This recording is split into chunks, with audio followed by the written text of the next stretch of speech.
All right, welcome to session two with A Day with Zenler, and we have the fabulous Alice here. She is kicking things off big time, so I'm going to pass this all over to Alice. How are you, Alice? You're good? I'm very good, David. Thank you very much. I'm happy to be here on another episode of A Day with Zenler. So this is good. Gotta say it's snappy, haven't you? Day with Yeah. Zenler. A day Yeah. with Zenler. Yes, yes, yes. I was able to catch a little bit of this morning. So it was really good. It was great to see you and to see Kevin and to see Liz, who is the newest member of the of Team Zenler. So that was really great. Yeah, it's fabulous. So, yeah, we're going. By the way, guys, Alice and me are going to do a YouTube challenge. That's on March the 7th. I talked about that in the first session, so we're super excited to be bringing that to you. It's only a 3-day challenge, but it's very intensive, so can't wait for that. But in the meantime, I'm going to hand over to Alice, and she's going to amaze you, as she always does. Amaze you with some social media chit chat. So today what we're going to talk about is creating content for social media. So we'll talk about goals. We're going to talk about your core content types. There were 3 core types of content. We're going to talk about research. We're going to talk about your channels, creating the content and sharing the content. I'm just going to make sure. Yep, I see that we are live in here, and I'm just pulling up the chat to make sure if anyone comes on and asks a question that I can answer it. So there we have it. Okay, so the first part about creating content on social media, or creating content that you share on social media, that's the key point of it, is that the content that you create should be your content. And when you're creating the content that you'll share on social media, then what the first thing you need to do is you need to set a goal. So for your goals for social media, just a few examples, okay? Your goals could be that you want to build some brand awareness, right? Your goals for social media could be that you want to generate leads for your business. Goals for social media could be that you want to drive engagement, right? So those are just a few of the different types of goals. Educate your market on your products and services. So those are just some of the things that you might have.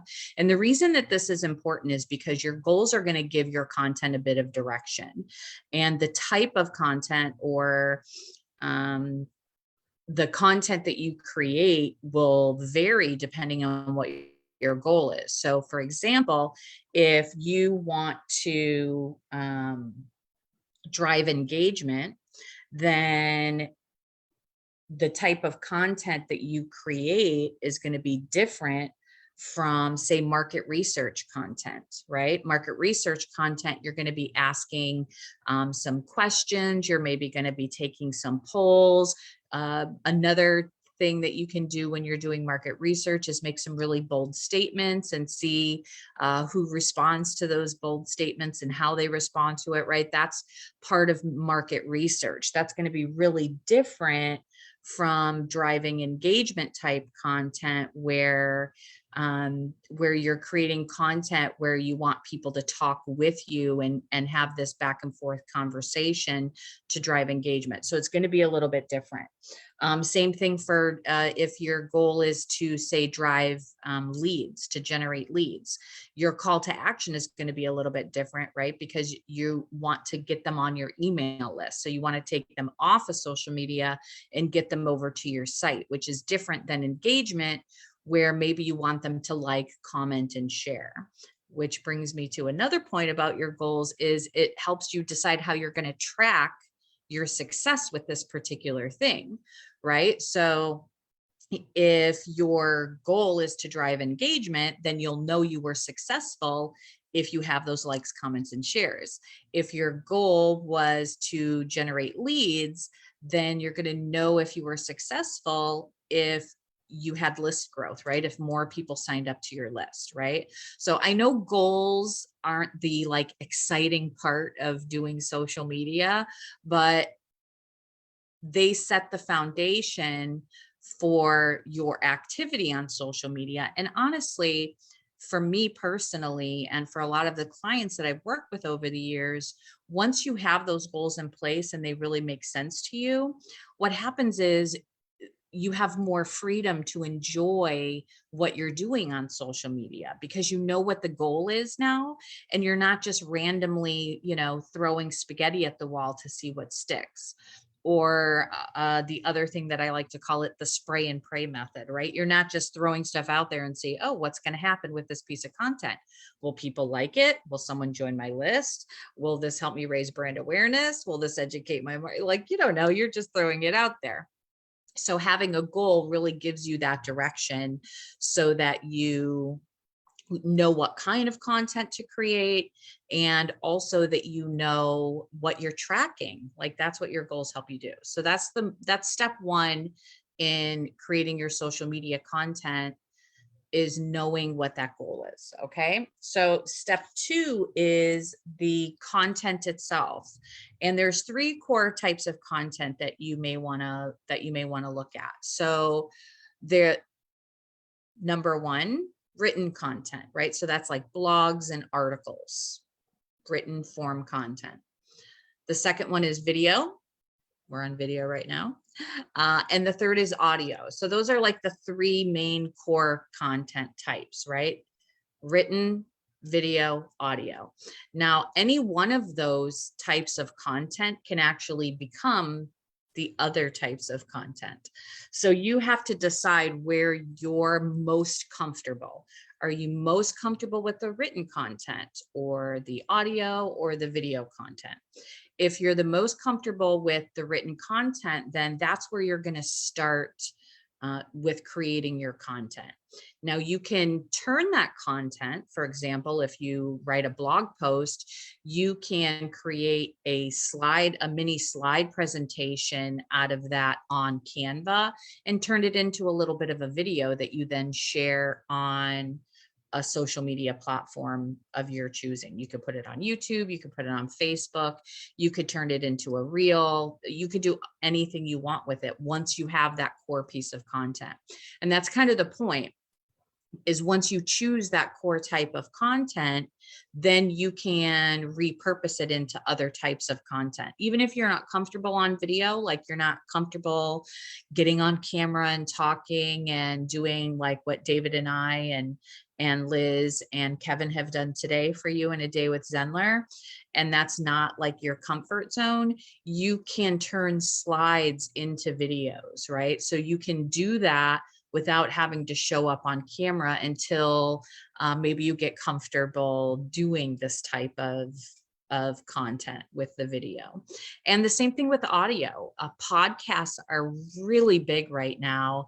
And there's also audio platforms like Green Room and Clubhouse, where you can have just conversations with people. You don't have to be on video. You don't have to be on camera. It's just you, and you're talking and you're having these really fabulous conversations with people. And then you can repurpose that content, because once you have it and you've recorded it, then you can transcribe it and you can turn it into that written content.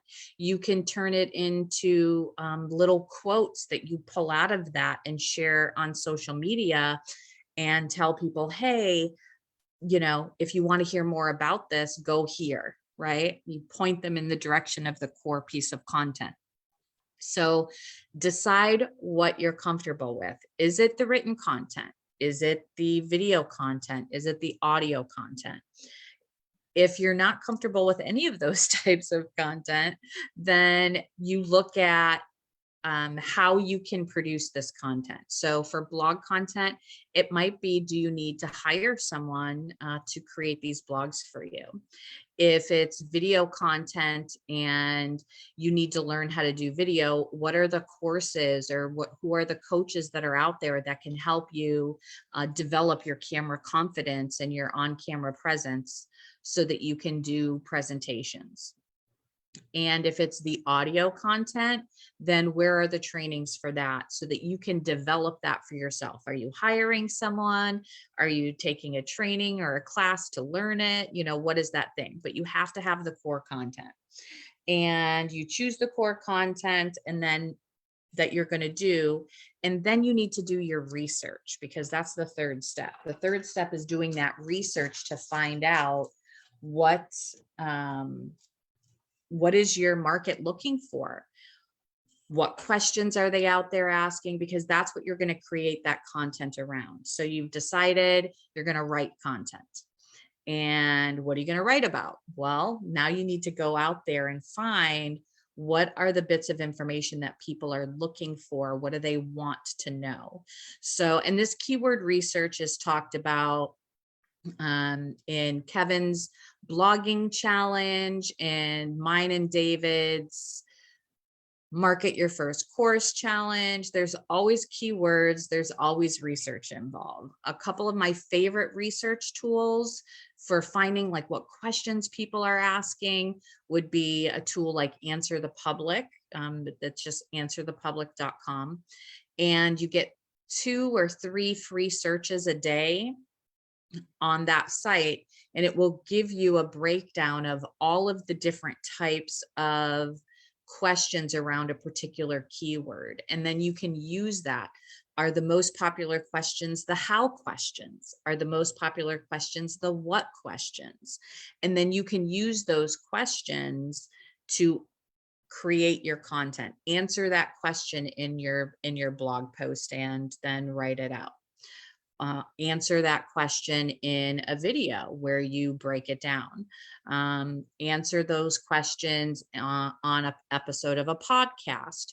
And maybe it's not even your podcast. Maybe what you do with the audio content is you look for people who have a podcast where you can be a guest and be interviewed on that podcast, because then you can promote someone else's podcast while also promoting your episode of the podcast to sort of boost your authority and your expertise on a certain topic. Because if you're on someone's podcast, then obviously you're someone that is respected and knowledgeable on a specific topic, right? So not every piece of content necessarily has to be your content. You do need your own content, but you can dabble in other types of content by leveraging other people to do that. So other people's podcast, live video interviews, guest blog posting. Those are all things that you can do to test out different types of content for yourself if you're not sure which type of content is best for you. So Answer the Public is a good place. Google Trends is another place I go. Hello, my name is Alice, and I go down rabbit holes. And Google Trends is one of those places where I end up going down a rabbit hole looking for Google Trends questions, topics. You can compare, you can look at the most recent trends. You can look at the 5-year trend of a particular topic, and then you can get into the Google search results. And yeah, you can go down a really big rabbit hole there. So don't get too distracted with it. The idea here is that you want to start creating content. You want to start sharing content on social media. And is it best to have a full strategy and a plan behind it? Absolutely, it is best to do that. However, when you're just getting started, if you're not sure what that looks like, it can hold you back. And instead of holding yourself back, taking those little baby steps forward, it's the actual action. You learn the thing, you implement it. If you can implement some of those tactics and start to get comfortable, you really get a lot of experience and knowledge from that implementation process, and you learn and grow, and that can help you develop your longer term strategy and plan if you don't already have one. So my number one piece of advice is just to take those little steps, take some actions now, even if you're not sure what you're doing, so that you can get the experience and find your comfort zone and be able to determine, is this what's right for me? It'll generate more ideas for you. It'll let you know if you're going in the right direction based on responses that you receive from your audience. Are these really my ideal clients? Is this the direction I want to go? There's lots of things that you can learn if you just take those actions and take those steps forward. Okay. Yes. Yes. Sanita, I love Google Trends too. It's a fun place to play around and test things out. When you're in research mode, it's great. Answer the Public is also a great place. There's lots of other tools out there. I'm sure that if you have questions about that, we can talk more about different types of tools to do research. But when you're getting started, Google Trends and Answer the Public are just perfect for those beginning stages to get started. You can do research on Facebook. You could do research in Facebook groups to find what questions people are asking in groups. So there's lots of other ways, but keep it simple for yourself so that you can actually find the research. Hi, Missy. Thank you. You're welcome. Be sure that you let me know if you have any questions below. I'm happy to answer any questions that you have. Just get started and take the actions and do the little steps, right? Because once you do that and you don't overwhelm yourself, you just keep it simple for yourself, it's easier to take the actions, right? So do the research. And then once you do the research, then you know what those questions are you're going to ask. So you've already determined what your goal is. If your goal is to generate more leads, then you know that your call to action on any content you're going to create is for them to sign up, right? For them to get on your list somehow. So you need to know that goal first.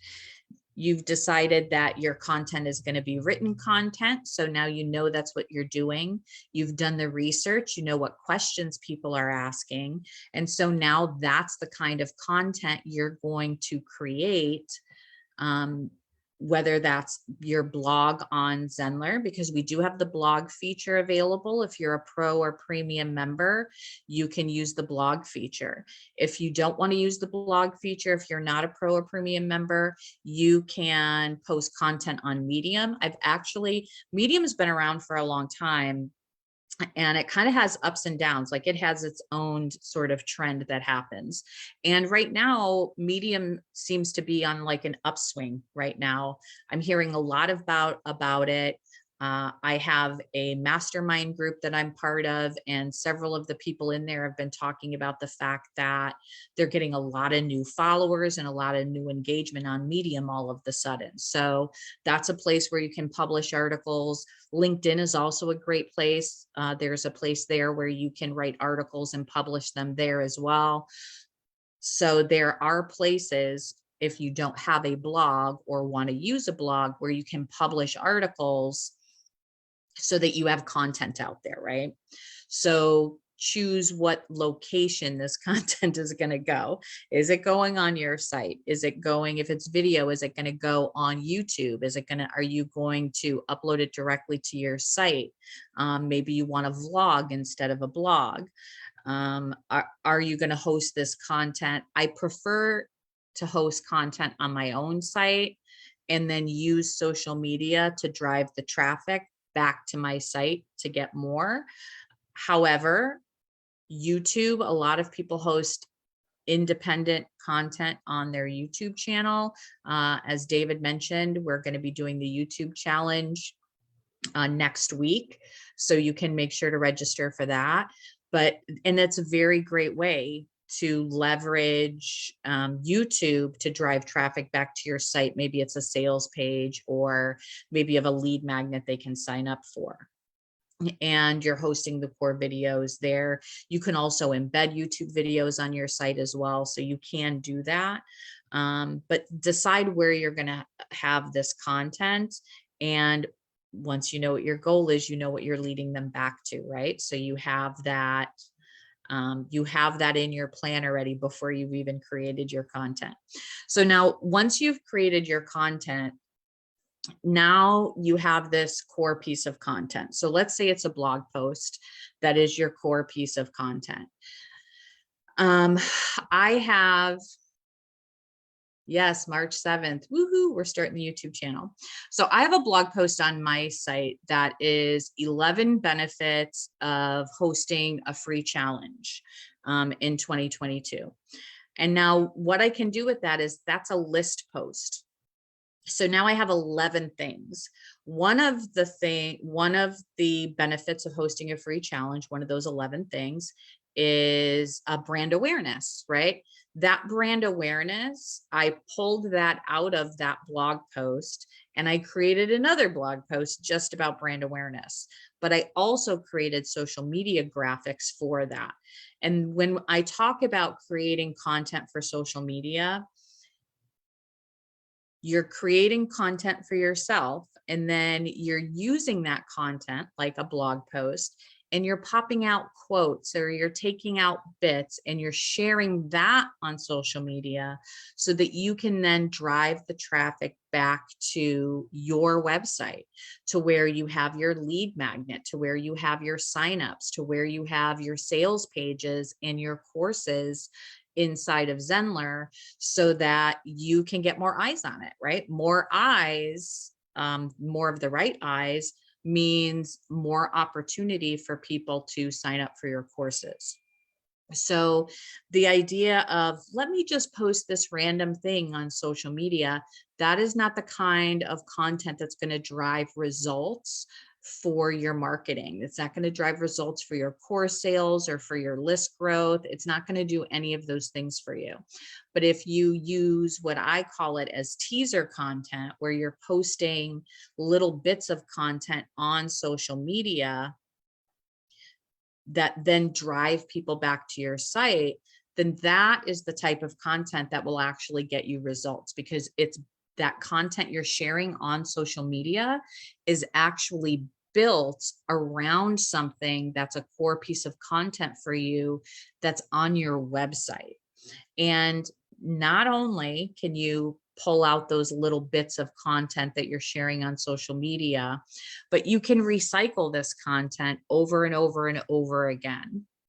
And the reason that you can do that is because social media moves fast. The content does not live forever like it does on your website.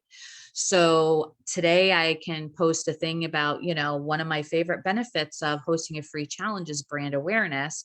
If you want to learn more about that, here, read this blog post over here, right? And I can post that today. I can post that again next week, because you know what?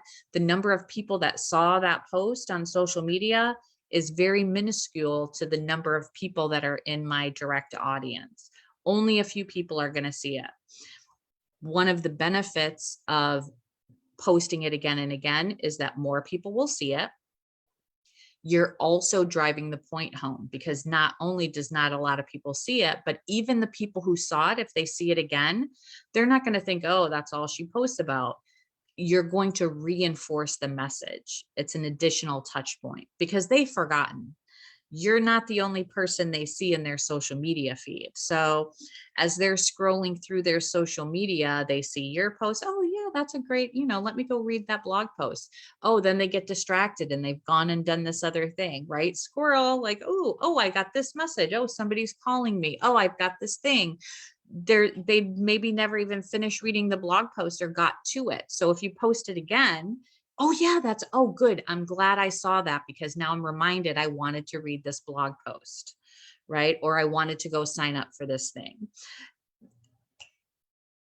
It's so quick every day right now.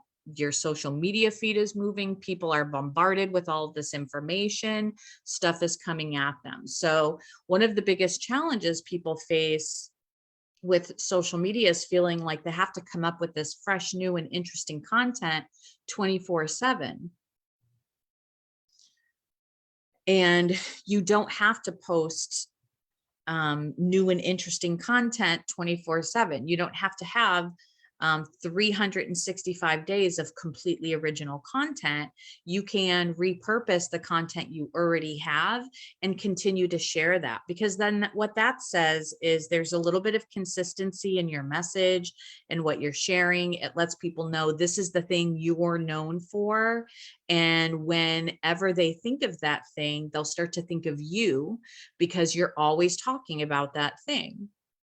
And it also reminds them that you're there and that that's what you do. And let's see. So, Marilyn, I hope I'm saying that right. Marilyn, are you posting the same thing in different places, Facebook, LinkedIn, etc., or on the same page? It can be, yes, repurpose. It can be the same thing. So let's say that we're talking about a blog post. There's different type of content that you can post on LinkedIn that will drive people back to that blog post. And then you can post something in, okay, good, great. Thank you, Marilyn. Then you can post something different about the same blog post on Facebook. Then you can post something different about the same blog post on Instagram. Then you can create a Pinterest cover and pin that and link back to it on Pinterest, right? So one blog post can be broken down into a ton of different pieces of content. Could you share the exact same thing on all of those platforms? Sure, you can. I would not share that same exact post the same day, but I would share the post on Facebook one day, share it on Instagram the next day, share it on LinkedIn the day after that, right? So you're hitting all the places with the same exact post. And then maybe the following week, you create a different post that you share one day on Facebook, one day on LinkedIn, one day on Instagram. And then what you can do is you can look at what post did the best on what platform, right? So you share the same post one day on Facebook, one day on Instagram, one day on LinkedIn, and you can see which platform got the best engagement on that particular post, right? And then you could be like, okay, LinkedIn really likes this kind of content. Maybe it's a question that you're posting around that. Exactly. You're split testing. Thank you, David. That you're asking around that. And then on the next day, you post something different. So maybe instead of a question, maybe you're pulling out a quote and you're asking people to go read the blog post, right? So you could test out different styles of posts that are driving content back to your site on the different platforms. Sometimes what I see is I see people make a post and they post it on Facebook. Then the next thing I know, I'm in a lot of groups on Facebook. I don't know about you, but I'm in a lot of them. And then I see them post that same post in about 10 different groups, right?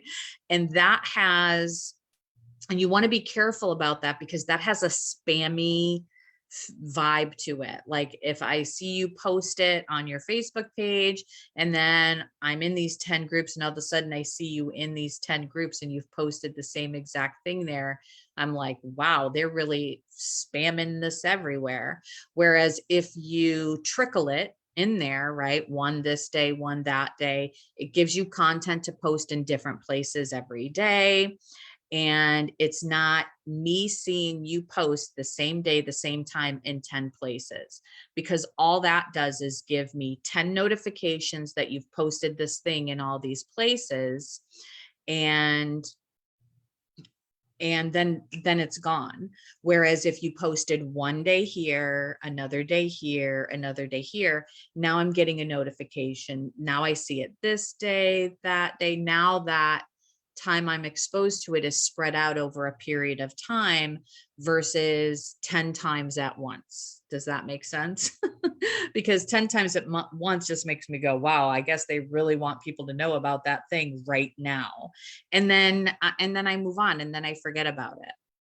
Whereas if I'm reminded the next day, oh, okay, they're posting. Yes, it's post overload if it's all at once. And I see people do that because maybe you feel like you have a limited amount of time to post on social media. And so you think, okay, I'm going to take this one post and I'm going to post it right now in these 10 places and be done for the day. Right. And I understand the um the perspective behind that. I understand the intention of not wanting to have to spend every minute, every moment on social media, posting all the time. But it is post overload, and it's really wasted. It's wasted posting. Yes, some platforms allow scheduling. I wouldn't schedule on Facebook. That's just my personal opinion. I haven't heard anything negative about scheduling on Instagram. I know Facebook owns both of those things, but it doesn't seem to have as big of an impact on Instagram as it does on Facebook. So I wouldn't schedule on Facebook. You can pre-plan out your content. Have your graphics ready, have the content ready that the text that you're going to share along with a graphic. You can have all that stuff ready and planned out for your week, for your month, however far in advance you want to. And then just go in and post. It literally takes a few seconds once you already have the content created and ready to actually physically post it yourself. Facebook really does favor you showing up to post versus scheduling. As a matter of fact, there's a lot of really great scheduling and planning tools out there for social media. And if you go look at the top 3 or top 5 that you know of, like any that you know of, go to their Facebook page and scroll through their feed, their Facebook page. You will see that not one of the posts on their Facebook page are scheduled with their own tool that on their page. They don't use their own tool on their Facebook page because Facebook just is weird about scheduling. It's probably better if you have to schedule a Facebook post to use Facebook's native schedule, because Facebook is always going to favor. Some people will say there's no difference, but Facebook is always going to favor content creators who use the native tools inside of Facebook. And that's the other thing is with choosing your channels, right? That's the next step.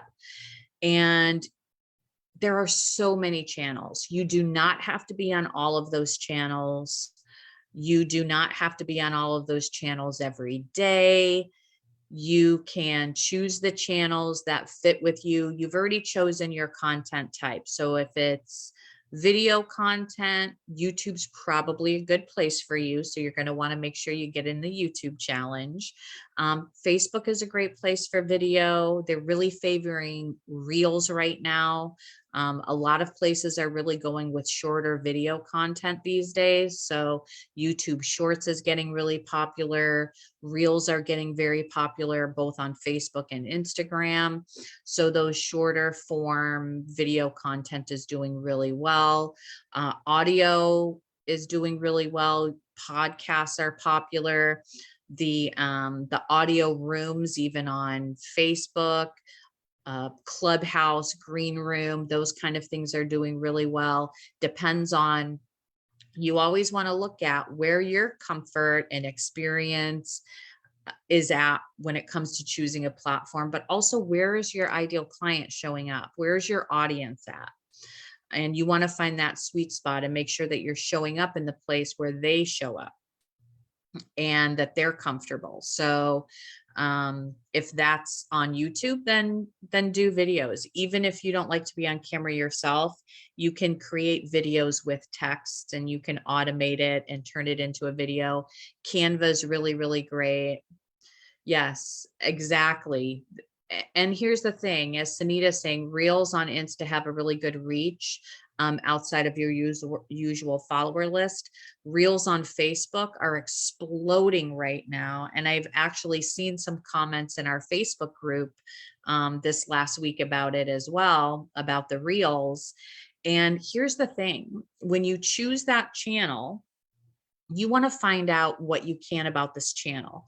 What tools does this channel have available for me as a content creator to drive traffic and build brand awareness and generate leads and do all of these things for my courses, right? What tools do they have? Because Facebook has, you can upload recorded video, you can do live video, there's reels, there's stories, there's text posts, there's graphic posts, you have Facebook groups, you have a Facebook page, you have a Facebook profile. Like, there's a lot of different areas of Facebook. On Instagram, you have the same thing. You have reels, you have IGTV, you have your posts. Facebook and Instagram both have messaging, and that's part of their platform. So how can you use that? So when you choose a platform, when you choose a channel that you want to share your content on, you want to look at what those tools that they have available for you, because the more you can take advantage of the tools that they have for you, the more they are going to like you. Right now, there are some content creators, some early adapters of Reels on Facebook, and they are making so much money from Reels. Facebook is paying them to use the Reels because they want more people to use the Reels. This is a feature. They want people to use it. They spent time and money developing this tool for inside their platform, and so they want people to use it. And so the people who are using it are getting extra visibility outside of their audience. I know a lot of people right now that are getting viral reels, even though they have smaller audiences, because they're using this tool that Facebook really wants people to know about, because that's the process, right? You use this tool, you're an early adapter. So Facebook will show it to everybody because they want you to use it, right? The people that are using it start talking about how amazing their reach is and how much money they're making, how many leads they're generating. And then all of the sudden, other people are like, oh, I guess I better use these reels too if I want to make money and get more visibility and all of that, right? So then more people start using it, which is Facebook's goal. And then the next thing you know, everybody's using it. And once everybody's using it and it becomes like second nature, the reach starts to drop. Except any growth that you had during that time you were using that tool, you keep that. Those followers, as long as you're still sharing relevant content to them and you're engaging them and you've got them on your email list, those people are yours now. So you get that growth spurt whenever you leverage that new tool or new resource that a platform is giving you. So when you're choosing your channel, you're looking at all of the things they have available to you to use. You're making sure that you set up that profile or that page to its fullest ability. So you have a profile picture, a cover photo, you have your bio, your website link, business hours, whatever is relevant to your business. You have that profile on that platform fully filled out with all of the right information, because the platforms really like that. Because when you fill it out fully, the platform sees that as, okay, this person is serious, right? You would be surprised at all of the little things that you do, how that can affect the algorithm in your favor. Right? Facebook, I get messages all the time from Facebook about my business page. Hey, share this kind of information with your followers because, we think they need to know this, right? I get random notifications. And when you share that thing, when you update your bio to add a phone number, or you update it to add this information that might be missing, then Facebook like gives you a little point and little bonus for that, because they're like, oh, she did what we said. And they like that, right? And that goes the same for every other platform out there, whether it's YouTube or Pinterest or LinkedIn or Instagram, all of those other platforms. when you're using them to their fullest ability and you've got your profile filled out and you're using the tools and resources they provide, they like that. And it tells them that you're like a power user, you're a serious user, and they want to give serious users the most visibility, because when they do that, it keeps people on their platform, right? If you're always there creating content, then there'll always be content there for other users to watch and engage with, which keeps them on the platform, right? So you always have to think about not just what benefits you on the platform, but that it also benefits the platform when you're consistent in how you create content, when you're consistent in how you show up. It benefits you because you have that visibility, but it also benefits the platform because you're showing up consistently to create content that their users are staying on their platform to consume. So there's all sorts of little benefits that you have to think about when it comes to creating the content. So I just want to see, okay, we have time. So what are those platforms for you? If you're not using, we talked a little bit about scheduling. If you're not using Facebook for your main platform, then fine, schedule the content to go out on it and never worry about it again. Just schedule a month's worth of posts to go through so that you have what I would say is current content in case someone comes across your Facebook page. And if you're not going to use Facebook, then that link that's there, the call to action that's on your banner, needs to be driving them to your core offer, whether that's a main lead magnet you have, whether that's a new course offer that you have, whatever that looks like, that all the content that's on there is driving them to that place, so that if they come across your Facebook page, they can go there. So you want to focus on a particular platform and make sure that you're actually showing up there, because once you've chosen this platform, once you start creating content for this platform, you want to be showing up to engage with your people there, right? You want to start creating conversations. You want to start engaging in other people's content. Another thing that you can do to help boost your visibility of your content on someone on your chosen platform, whether it's Facebook, Instagram, LinkedIn, is you can share other people's content. You can engage in other people's content, because that gets your profile extra visibility as well as the fact that you're posting content. So the more eyes on your profile, people see you commenting, people see you sharing content, they see you commenting on the content, they see you replying to comments on content, right? So they see that, so that gives you visibility. I can't tell you the number of times that I have met and formed a really great relationship with someone, purchase their products and services, all because they commented on someone else's content that I happen to be following as well. And I saw their comment and I'm like, wow, that's a really smart comment. That's a really great insight. And then I click through to their profile and I'm like, oh, I like this person. Let me follow them. Right. And now I'm following this person and now I'm seeing their content. And the next thing you know, I see their offer. I'm joining their list. I'm buying their course. It happens all the time. Now, I'm not saying that your whole business is going to be built overnight because you've commented on some people's posts. But what I am saying is if you're consistent in doing that, then your visibility goes up. And the more you're visible, that means more people are seeing it. And in that sense, there's a percentage to that, right? The more times people see you, the more times people engage with you, the stronger that relationship you're building with that person is, right?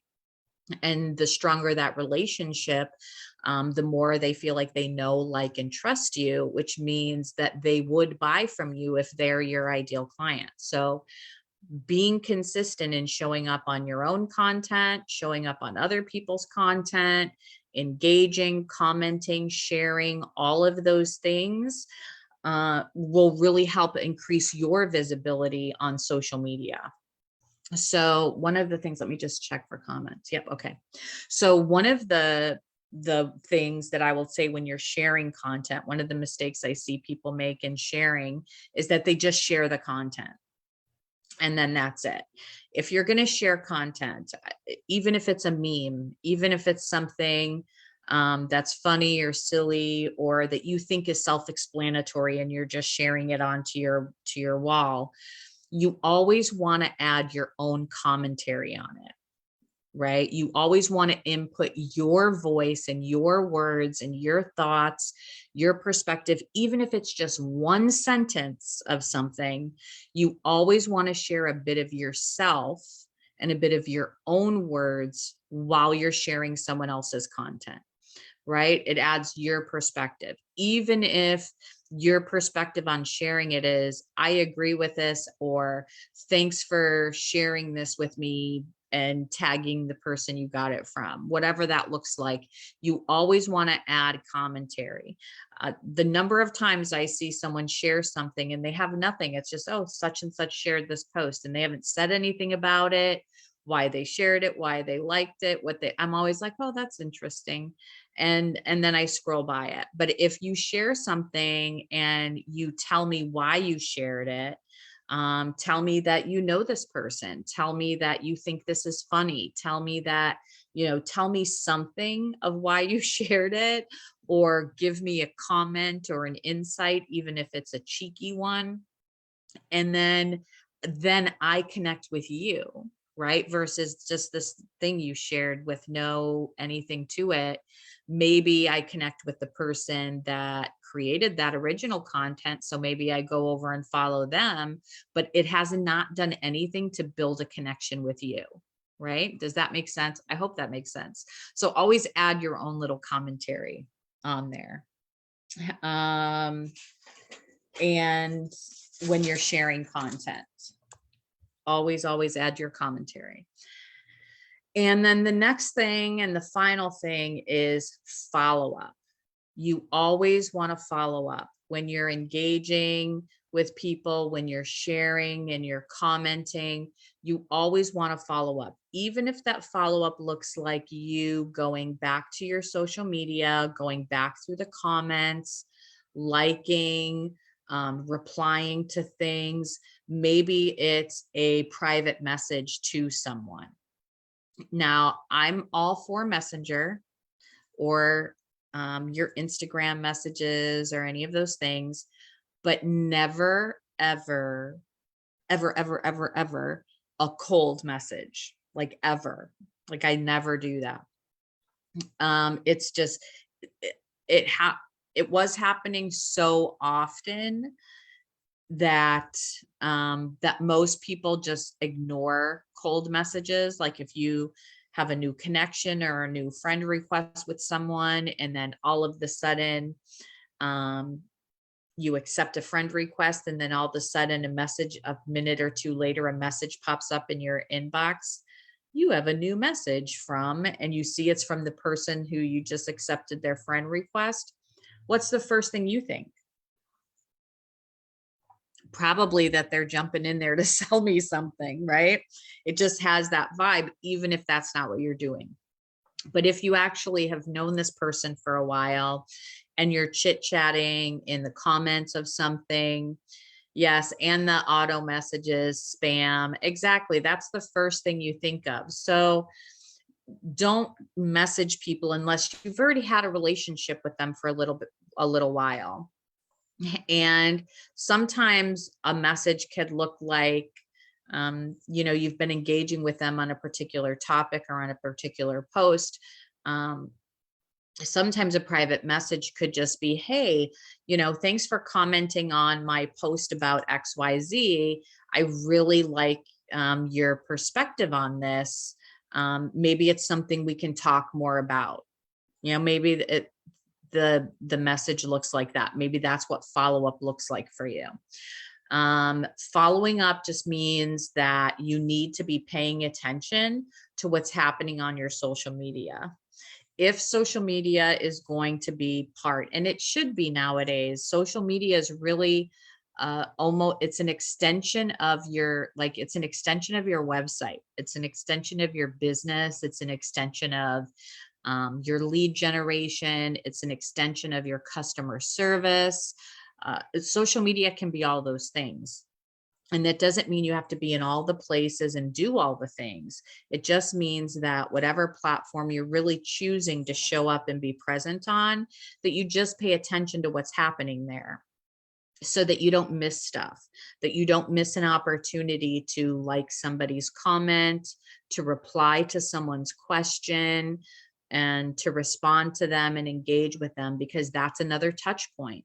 That's another opportunity to build the relationship. And the more times you're engaging with someone in a comment thread or on that particular post, then what happens is it also activates the algorithm to say, oh, there's really conversation happening here. This is great. Let's show this to people. Let's show this to more people, right? And then not only does that post get shown to more people, but sometimes your profile in general can get promoted to more people.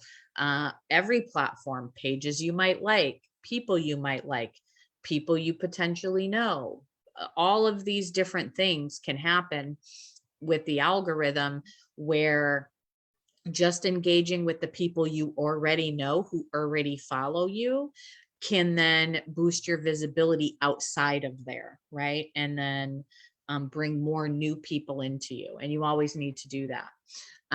Let's see. Sunita is saying, potential spam sellers can't send me a friend request unless they have a friend of a friend. Yes. Otherwise, they can only follow me. Yes, I have that set up too. And let me tell you, it's not foolproof. I've had problems because apparently I have a few friends that don't check who's sending them a friend request. They just accept any friend request. And so what happens is now we have a friend in common, even though it's a spammer or a scammer or a bot or whatever. And so now we have a friend in common. So then they can friend me.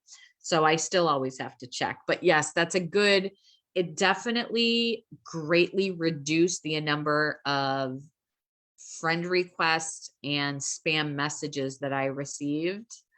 Oh, the bot messages on LinkedIn. Yes. I'm all for, like, I used to build chat bots for people.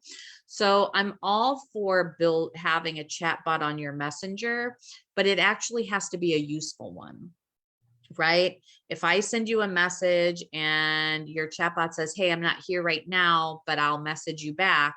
In the meantime, you know, here are some options. You can go to my website. Here's my FAQs. Here's this, you know, like it gives you options, and you can actually engage with it in a way that's useful and actually provides customer service. Then I'm cool with that. But just receiving these bot messages and message ads, like, yeah, that does drive me crazy too. I mean, some people are cool with it though. So I guess it just depends on,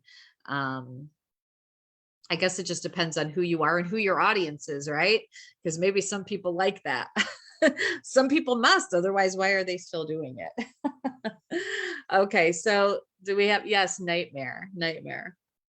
So sign up here, bots. Yeah. Yeah, I'm not a fan of those either. Hi, David. Hi Alice. Yeah, that was brilliant. Yeah, the messenger bots. They just when you go on them and straight away they flick up like how are you, and then the next one that just shoots straight up is sign up here, or oh, we're not here. They're never here. They just want to capture your email address.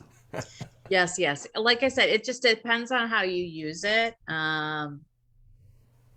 And if it's useful or not, you know. And also, one of the number one rules of using messenger bots is that you cannot be pretending to be a real person, right? You have to tell people, hey, this is my bot, and my bot is going to run off and send me a message that you want to talk to me. In the meantime, is there anything here that might help you? You know, like, it has to be useful. I know Kevin was talking about the customer journey earlier, and that's one of the things you kind of have to think about is the customer experience of this bot. Like, is it weird? Is it awkward? Is it salesy? Is it frustrating to them? How can you make it useful to them and make it a positive experience? Because that's the one thing that can make or break whether it's the right thing for you. Is it a positive experience for your people? Because if it's not, then don't do it. Yeah, we like for the tutorial site we were looking at. I actually use Conversio, which is quite good. You can do branching questions, but you have to think very carefully about it. The whole point of being on a tutorial site is people are looking for specific areas, so you have to simplify it right back and just say, well, what are you looking for? Are you looking to learn Zenler? Are you looking for marketing? And then as long as you actually program that into the bot, then it becomes usable, even to the Yes. point where you can then say, if we've not answered your question, then contact us at support. Rather than taking a sign up, then people can just click the button, email client comes up, and they can send to support straight away. In that case, it can be really effective.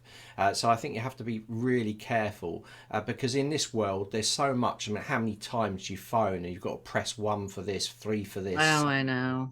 and it drives you kind of mad because you want to talk to someone. But if it's put in there and it's nice and easy to work with, then people are like, oh, this is really good. I'm finding exactly what I want in a few seconds, and then it can be Mm. really effective. But it's down to the programming of the bot in the first place. Yep, a million percent agree. And on all the bots I build, or have built, because I don't do that anymore, but on all of the ones that I've built, I always add a talk to human button.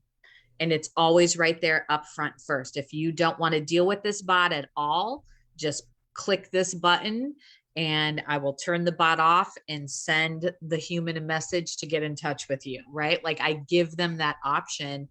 Just like when we send emails by law, we have to give them that unsubscribe option. And so I give people that option right up front in the chat bot. Turn this thing off and let me talk to a human. Like, because for some people, that's all they want. And then that's okay. So that's what I mean by that experience. And yeah, that's up to, as you said, that's up to the creator. So you have to be thinking about that. Golden bits of knowledge there, Alice. Fabulous. Yes, yes, yes. Thank you. Let's see. Jim is saying, I have a recommendation for some potential workshops, maybe a class on how to optimize each platform to improve presence, image, reduce bad habits, etc. Sure, Jim. Is there a particular platform that you would be the most interested in doing that with first? Or do you mean one training on all of them? That would be a very long training. So optimize each platform. Is there a specific platform you'd want first would be my question.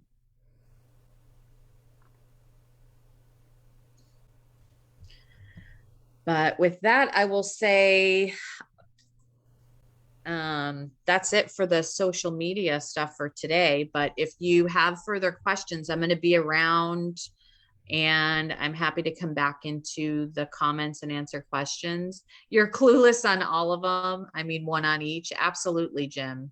Yeah, like, and just let me know if there's a particular place you'd like to start. David and I are doing the YouTube challenge starting next week. So that might be a good one for you if you're at all interested in video. David is quite knowledgeable about YouTube, so I know it's going to be a fabulous challenge. Yeah, it's going to be good. That starts on the 7th. So I think we've got a week between, yeah. Yeah, a week. Yeah. Yeah, so it's going to be a good one. I'm just trying to get Marcy on now.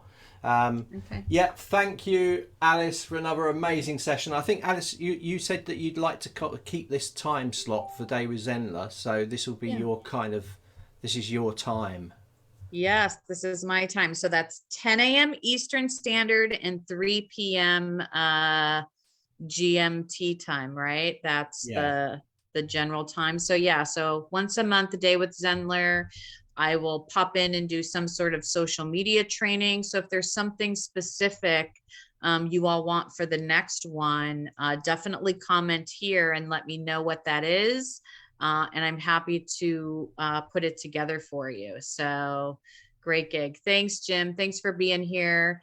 And thank you, David. And hi, Marcy. Nice to see you. Perfectly timed. That's Yes, I good. know, yes, it's yes. perfect. Yes, yes, yes. Well, with that, I will bid you all adieu. Have a fabulous rest of a day with Zenler, and I will be listening in so that I can get some Excellent. fabulous nuggets myself. Yeah, this is Excellent. going to be a good one. So definitely I check hope this so. one out. All right. The Thanks, y'all. pressure's on, Bye. David. Bye, guys. Hi, Marcy. Hi, David. How are you? All good, all good. So, yeah, lovely to have you here. So, you're going to be talking about today. This is a massive subject. It's going to be Yep. really good for people Yep. because it's all about corporate and organizations and selling to them. This Yes. is huge. It is huge. And I think all the time, and I think I've mentioned it a little bit on Zenler, that a lot of people are missing out on selling their courses to corporations. Not only their courses, David, all the stuff that they do for free, all these free challenges and all that, they can record them, create a course out of it, and sell it to corporate. You'd be surprised. So I only sell my courses to corporate. So I'll just quickly give you a little backstory. I own a corporate consulting, wellness consulting company called Healthy Fit Family. And to date, I've probably worked with, I think, 150,000 employees. And when COVID happened, I used to go in, it was a lot of work. It was all over the place. I lived in Florida for a while. I was traveling all over the place. And now I'm in the greater Boston area. And when COVID happened, that's when I jumped in on Zenler, and I had some help from Iran Bukai. You know, he's a great guy. And I saw the power of this, not only for my group. So I have about 7,000 employees right now, but I've created courses now to sell to corporations that I don't represent at all. And then I started thinking, boy, this is something, you have the perfect platform for this. And it is something I think a lot of, like, I help health, wellness, and leadership entrepreneurs, but almost any entrepreneur who has courses that they create, if they can think about it, they should be doing something in corporate. One of my friends, Sarah Clay, she's also a Zenler person. She teaches businesses how to be on LinkedIn and speak with one voice and brand it, that type of thing. So there's so many ways you can go with Zenler and teaching courses on corporate. Oh, this is fantastic. All right. I might be talking to you off of the group as well about Oh, some yeah, of the great. I have a little slide presentation if you want to see. It's very small. It's more, I figured I would just talk more, but you tell me how you think that everyone would like to see this going. No. And you ask me any questions you want, because I can possibly help. But do you want me to share? Have you given me, do I get to share my screen? Yep, you should be able to share Yeah. and everything. So I'll just let you do the presentation, Marcy. And then if you Okay. need me, I will be around. So if you just need me, I can just pop back up. Okay. All right. So it's a very simple, it's not a lot. Like I just said, I have worked with about 150,000 employees, Fortune 500 companies, nationally recognized organizations, large and small, municipalities. And I'll talk a little bit about that. Don't forget those, you don't think of those towns, cities, school districts, waste management, believe it, they have enormous budgets. So, and people don't always think about those as corporations. They're fantastic clients. These are some of the companies that I've worked with over the years.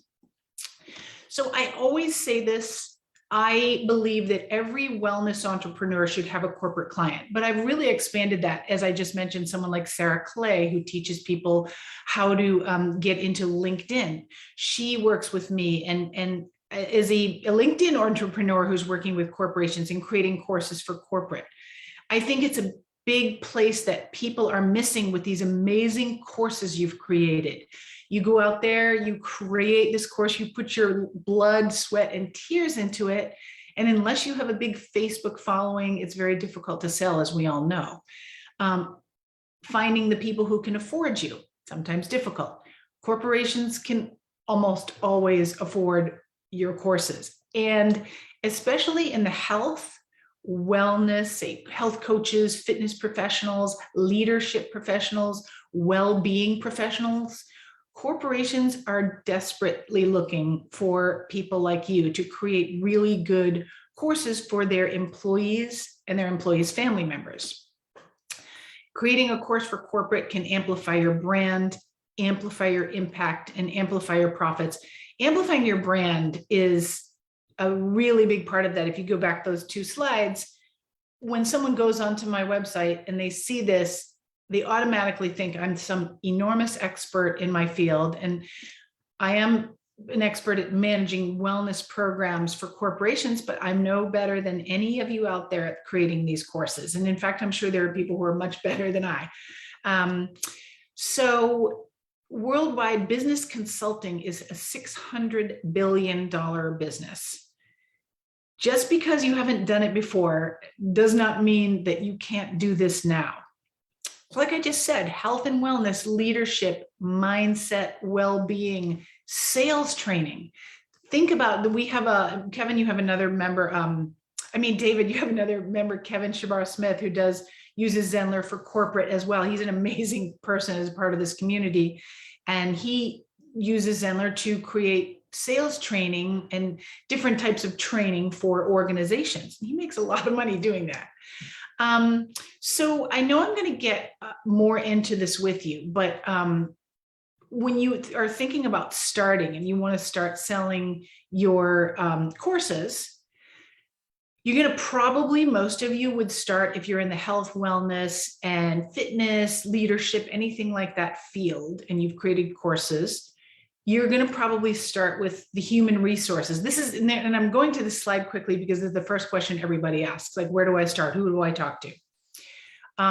Human resources, if you have a much more expensive idea and maybe $10, $20, $30,000 program that you'd like to sell, then that's going to be more the CEO, CFO, or COO, depending. But if you're doing sales training, even think about it, guys, even mindset around sales. If you are a mindset coach and you could create training around mindset for sales teams, or branding voice for sales teams, something like that. The sky's the limit with this, and they're looking for this. You just have to get to the right people, which here's kind of a list. I would say start with human resources. You have to get to the right people and you have to create the right kind of courses. So if you want to sell a program to a corporation, I want you to think, just start creating an outline, because you may have the course created already and something you think could sell, but sometimes you're going to have to tweak it a bit. And if you want to talk to a corporation about purchasing your courses, what you want to do is create just an outline. You know, they always say, sell it before you create it. It's fine here to do that as well. You're going to create an outline of the type of course you'd like to deliver to the corporation. You put how many weeks, what will the transformation be? It is exactly the same as selling one-to-one, because that corporation is going to pay for that transformation that you're going to promise. Not necessarily just I'm a fitness professional, I'm going to teach them how to work out. You're going to teach them how to start an exercise program that, fill in the blank. So it's the same as all the gurus will teach you. What's that transformation you're trying to give to them? You're going to have to answer questions like how many employees can participate, can family members participate, which I always recommend if you are in the health or wellness space, for sure, let family members participate. Come up with some pricing, and that's always the big question. It's the biggest question I get. What about pricing? And the answer 100% of the time is it depends. But I can help a little bit if anybody has any questions, or David, you have any questions. But at first, just create the outline to send to them, a really comprehensive outline to send over about what you're considering doing. And of course, you can create the course as you go. If you already have a course that you think would be great for corporations, perfect. You can use already created courses.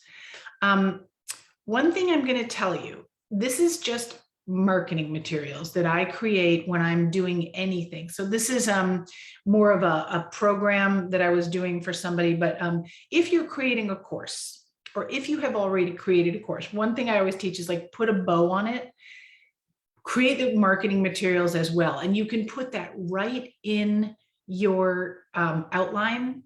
Say, here is the marketing materials that I will put together for you, because you want to make it easy for HR. You do not want to overwhelm these overwhelmed people.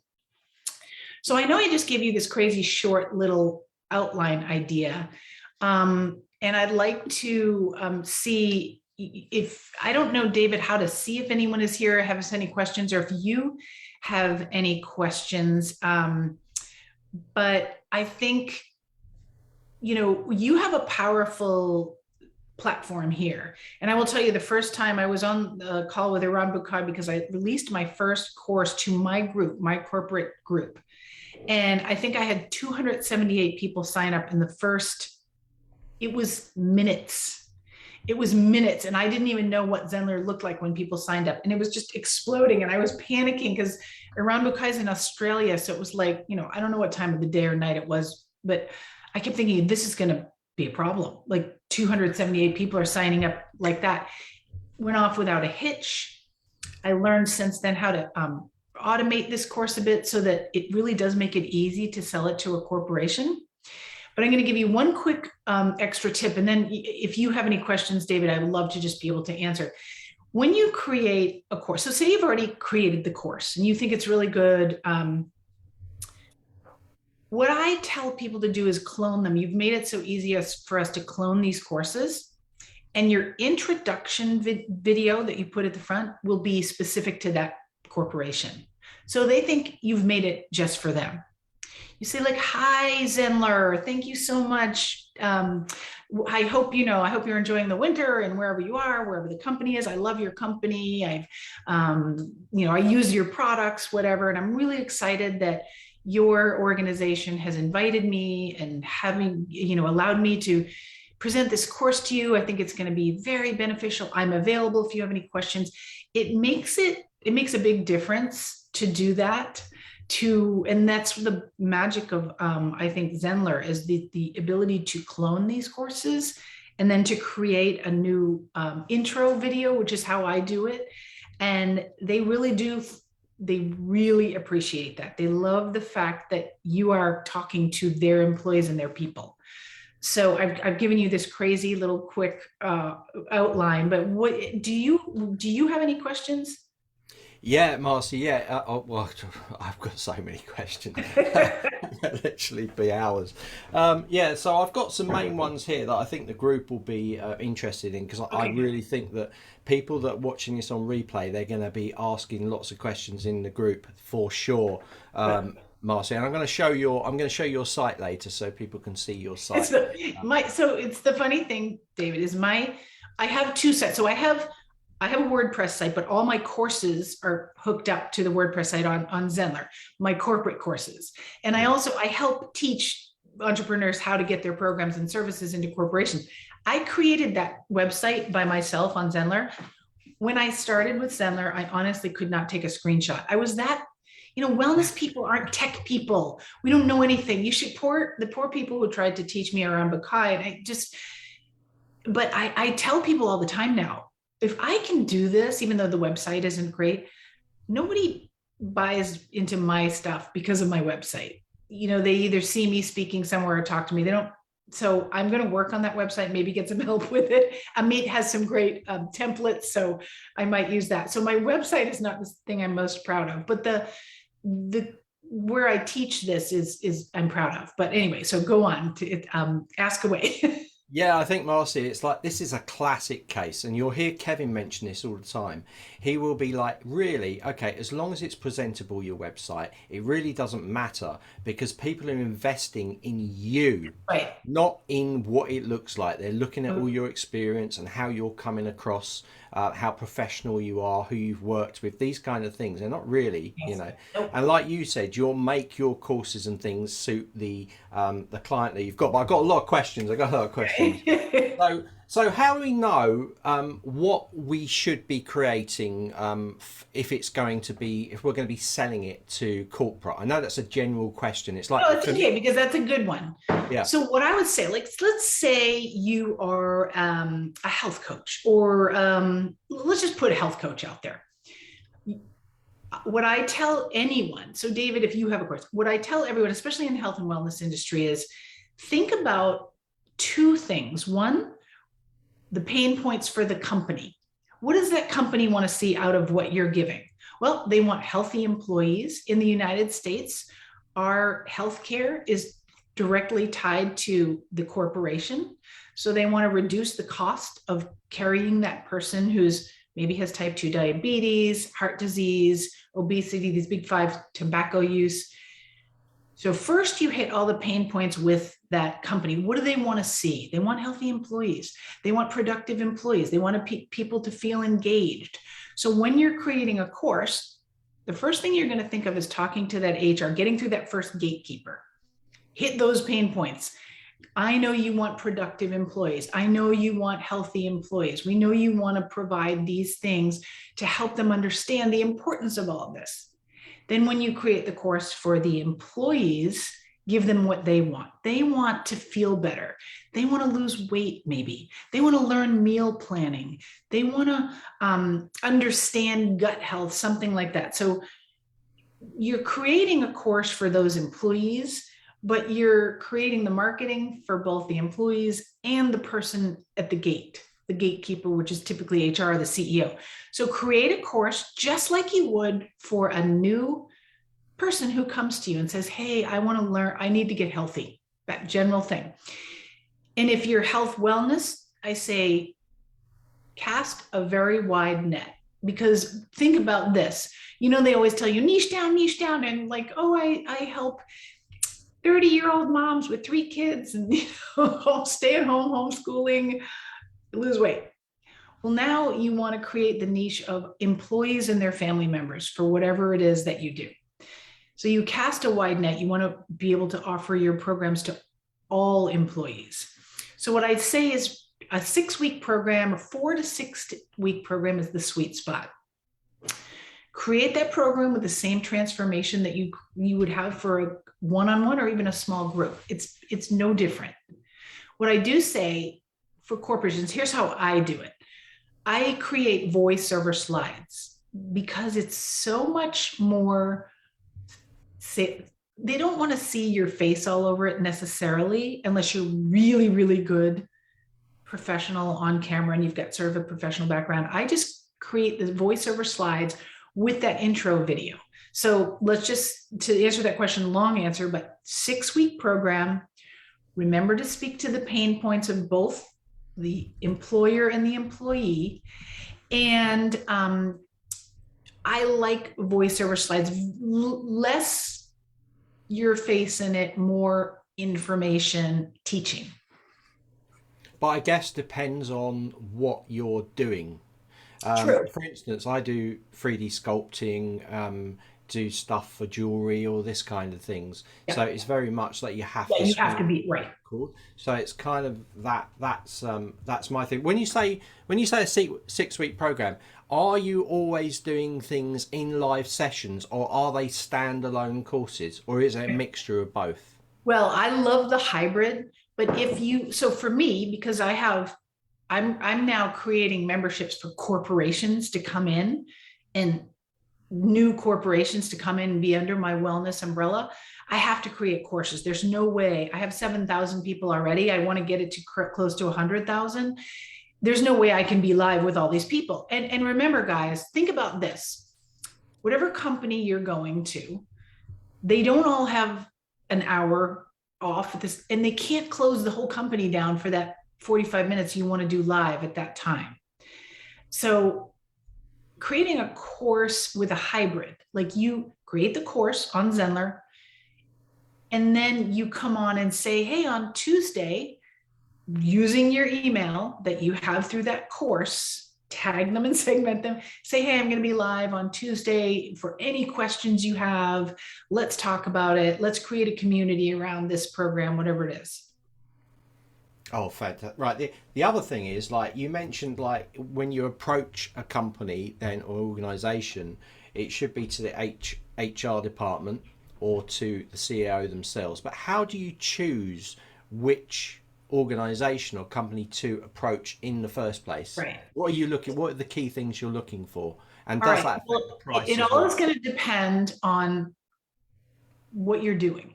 So, but what I say is really to start in your own backyard, start near you where you live. There are corporations everywhere.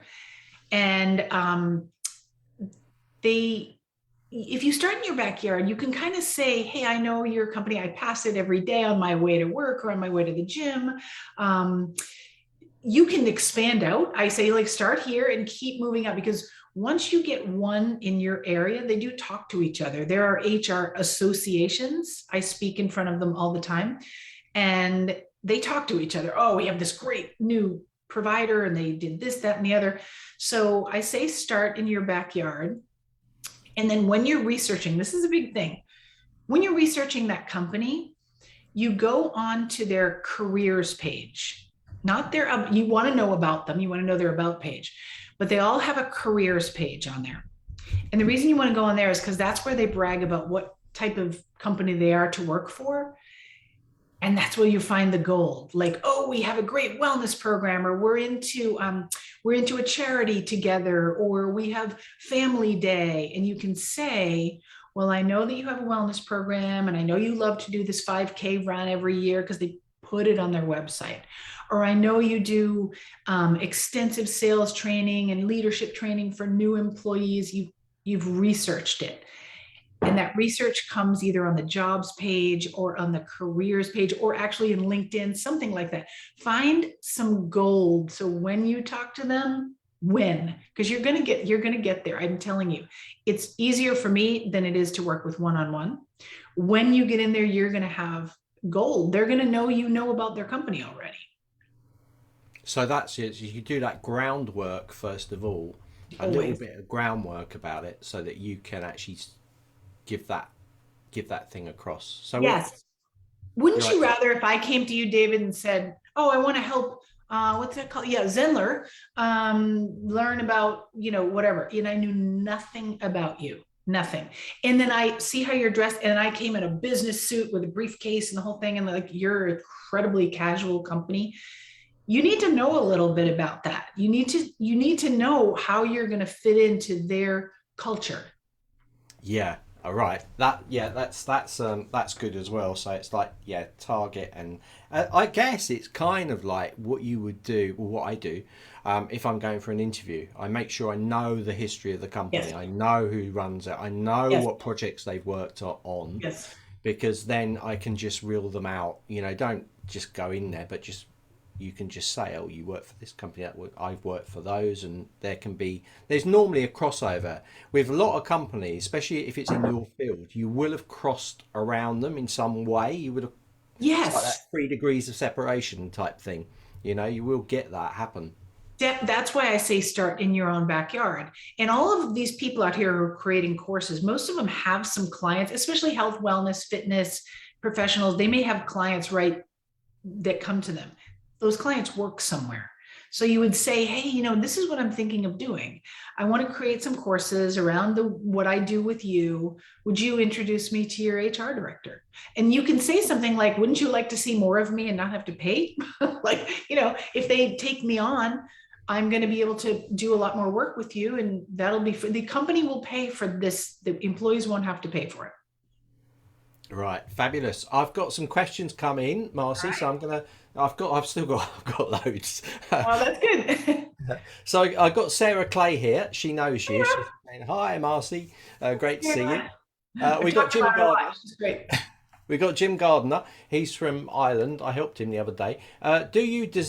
Question: do you design it to be delivered live, or just adjust the material to each corporation? So I think it's how you package it up. He's talking Yeah. about, like you were saying, you clone it and you Yeah. repackage each thing. Yeah. So what is, I don't know what Jim's area of expertise is. You helped him, because it depends. Like a lot of my answers are going to be depends, but what I think, if I believe you go in there thinking you're going to scale this up, you're going to start, you're going to become a corporate consultant. And I really believe you put that on your website right away. Corporate, put your corporate programs right on a page in your website. But I think it's good to create a course. You have Zenler, you create a course on Zenler. Then you can do some lives. You make it a hybrid if you want. So you have a course, but you're coming on live and doing things like this. Like if I created a course for you, but then I can come on live and answer your questions, then I know maybe I need to tweak that course because I had 50 questions around this one thing. But I think creating a course is a great way to do it, because you could have hundreds of people take that course, and it's difficult to do it live. The company can't shut down every time you come on live. Mm. Yeah, and that's what I love about this kind of hybrid. I mean, actually, we're doing exactly the same for the YouTube challenge. We've got lots of pre-recorded content, and we know that's not going to change. That's just the way it is. Okay, yes. But we have each day we have the live, and that's where people can ask the questions and they can answer them. But then they work through a syllabus, so it makes it easier to handle, because you know at the end of it they're going to know exactly what you had in mind, and it's very hard when you're doing live to hit all of the bullet marks that you've got within a course. So it really keeps it on track. I think hybrid approach is a good thing for sure. I've got another question as well. Got one from Marilyn, and she said, I've created about 30 corporate courses over the years and have been teaching online since 2005. My question is how to connect with these organizations, preferably without having to write huge proposals, which is what I used to do. Yeah, no, I wouldn't write a huge proposal. I have people do a very short recorded pitch deck. And if you don't know what a pitch deck is, it's a presentation, a slide, what I just showed you, a slide presentation. And it talks about what you do. I can show her, I can send her my pitch deck if she wants it. That makes it easy to say, well, first, let me back up. When you first reach out to HR, you're going to create a little script like, I've been creating courses for corporations for a very long time. Here's what my niche is, or whatever I do. And then what I always recommend in the first email is put some serious data and cite it, data around what you do and why it's important to that corporation. So let's just take you, David, who does the 3D sculpting. What if you decided you were going to take stressed out engineers or stressed out somebodies and teach them mindfulness through sculpting? Okay. Companies love out of the box. So many programs I do are out of the box. You're going to cite mindfulness or meditation is difficult, but it helps with this, and you're going to cite the Harvard School of Public Health Studies.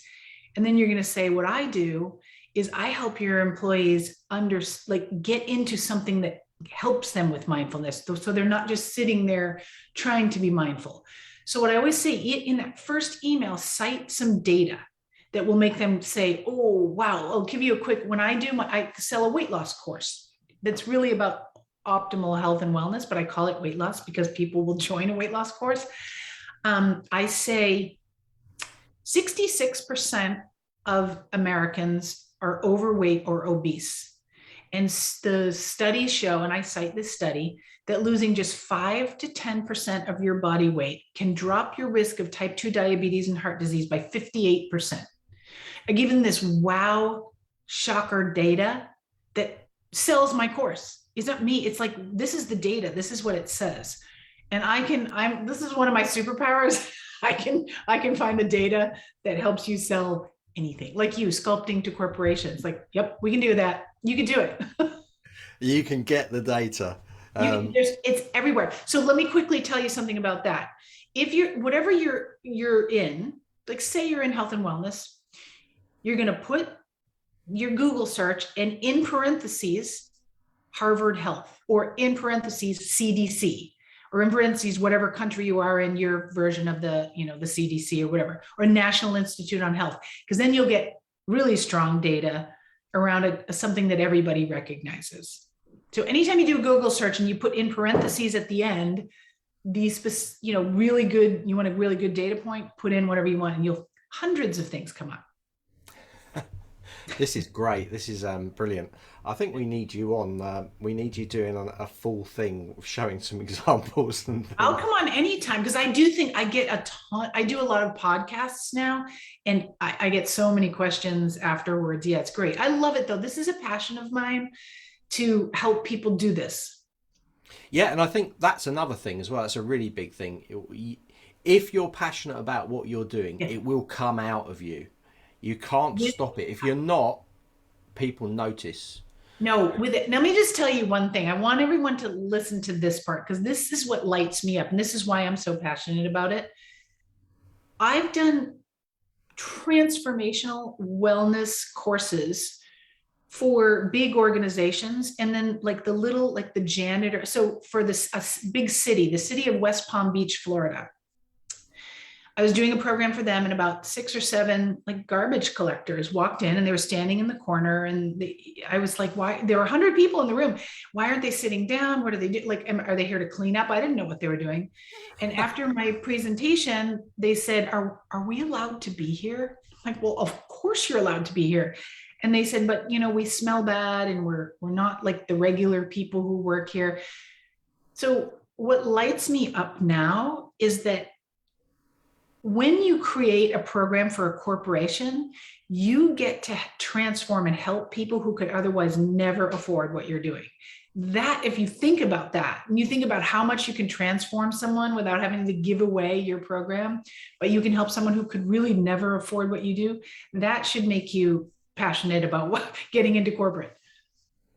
Yeah. Think about sales training. If you could train that little person who maybe is about to lose their job because they just don't get it, whatever you're doing, you can help someone who can't afford you. Yeah, and that's a good point. And I've been thinking about it for ages, but I haven't done anything. I've procrastinated on that. I am very busy with stuff that I'm doing. You are busy. A little bit busy, but I've always thought about like all the ZBrush, especially sculpting, digital sculpting, which is such a big thing now, and it's only going to get bigger, like 3D printing and all these things.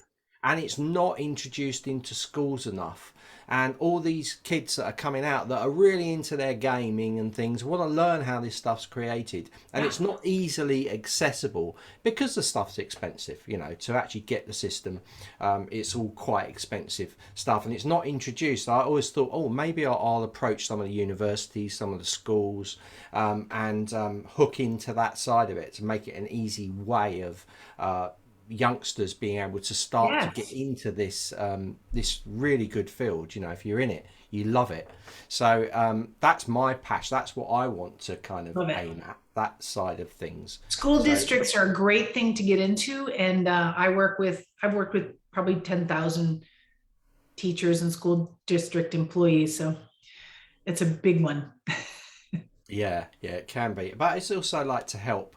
It's to help the people, and like the great thing about like online courses and things like that is you can hit so many people at the same time. So it's great. It's rather than when you do one-to-ones and things like that, you're helping. It's very rewarding, but you're only helping 1 or 2 people, or maybe 20 people at a time. But you can hit a massive load when you're hitting these corporations, and they talk about you as well. I guess that's happened with you, is it, Marcy? Where definitely, I've had meetings this week with the caliber of the employers. One has 125,000 employees, and they don't have what I'm doing. I'm trying to create a membership for corporations so that they don't have to spend $150,000 on someone like me, but they can jump into what I'm already doing for my other groups. So it's going to be a huge paradigm shift in the way organizations see corporate wellness, but I'm going to make it happen. Mark my words. I'm going to make it happen. So yeah, I'm dealing with a lot of, I kept thinking I was going to get smaller organizations, but I keep getting bigger ones. Cause guys, jump on LinkedIn if you're not, because It's a really good way to get corporate clients. Yeah, that professional networking is key. Have you still got time, Marcy? I know you're Of only course, supposed to yes. come I on for put half the an hour. whole hour for you guys because I figured it might go over. It's going to go over. Right, so I've got okay, so I've got another question that might be relevant to people. It's like me, I didn't I've got no qualifications. I've just been working in this industry since 1989. So Yeah. does qualifications, are they a requirement, or is it a proven track record that counts? In Yeah. my field, it's kind of in artists in the creative field, Yeah. it's more looked at what you can do. People Right. look at what you can do. They don't look at what you have, as far as educational side of things. That's right. So is that important? I suppose it depends on what sector you're going into, but is Well, that an important aspect as well, or? you want, first of all, I always say this, and I teach my group this because everyone who works with me is like, oh, I don't have all the degrees, all the qualifications. Tony Robbins didn't graduate from high school. So don't let that stop you. Now, if you're teaching nutrition, you need to be a registered dietitian. If you're teaching, you have to eat this to prevent this disease. Or if you're teaching meal planning, no, I want people to go into this with the mindset that I'm a corporate consultant. When I started corporate wellness, I woke up one day and said, I'm going to be a corporate wellness consultant. That's it. Put my mind to it. I had no corporate wellness consulting, none. I was a personal trainer and a health coach. I studied it and looked into it. So do not let that stop you. Do not. If you're good at what you do, I've never had anyone ask me too much about my background. Yeah, it's good to know. I mean, obviously, some fields you do need to have those qualifications, Yes. for sure. But yeah, it's like Sarah Clay. She's got a law degree, not relevant to LinkedIn coaching at all.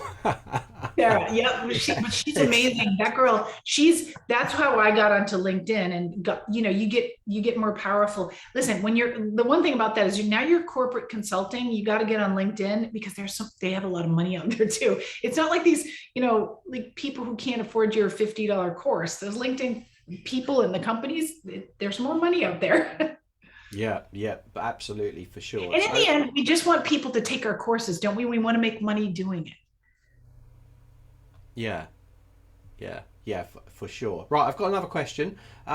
So how do you? This is you get this one all the time. Like, how do you price it? Do you do it per participant, if it was a set number of people, or do you do it by the company itself or in bulk? How do you sort of I work like out? yeah, and this is always a question. So it's a very good question. When I do it, here's the price. First of all, I look at how many employees there are, because if there are 100,000 employees, you can charge a lot more money. But I tell people to start a little bit smaller, say under 500 employees, and you can find out how many employees they have going on. There are a lot of ways to do it. You can, there's a company called Zippy. Anyway, long story, but try to find a company that's not a Fortune 500 company to start out with. It's just, first of all, there's just too many gates. And I recommend if you have a company, say 100 to 500 employees, here's the price. Every one of your employees can take it.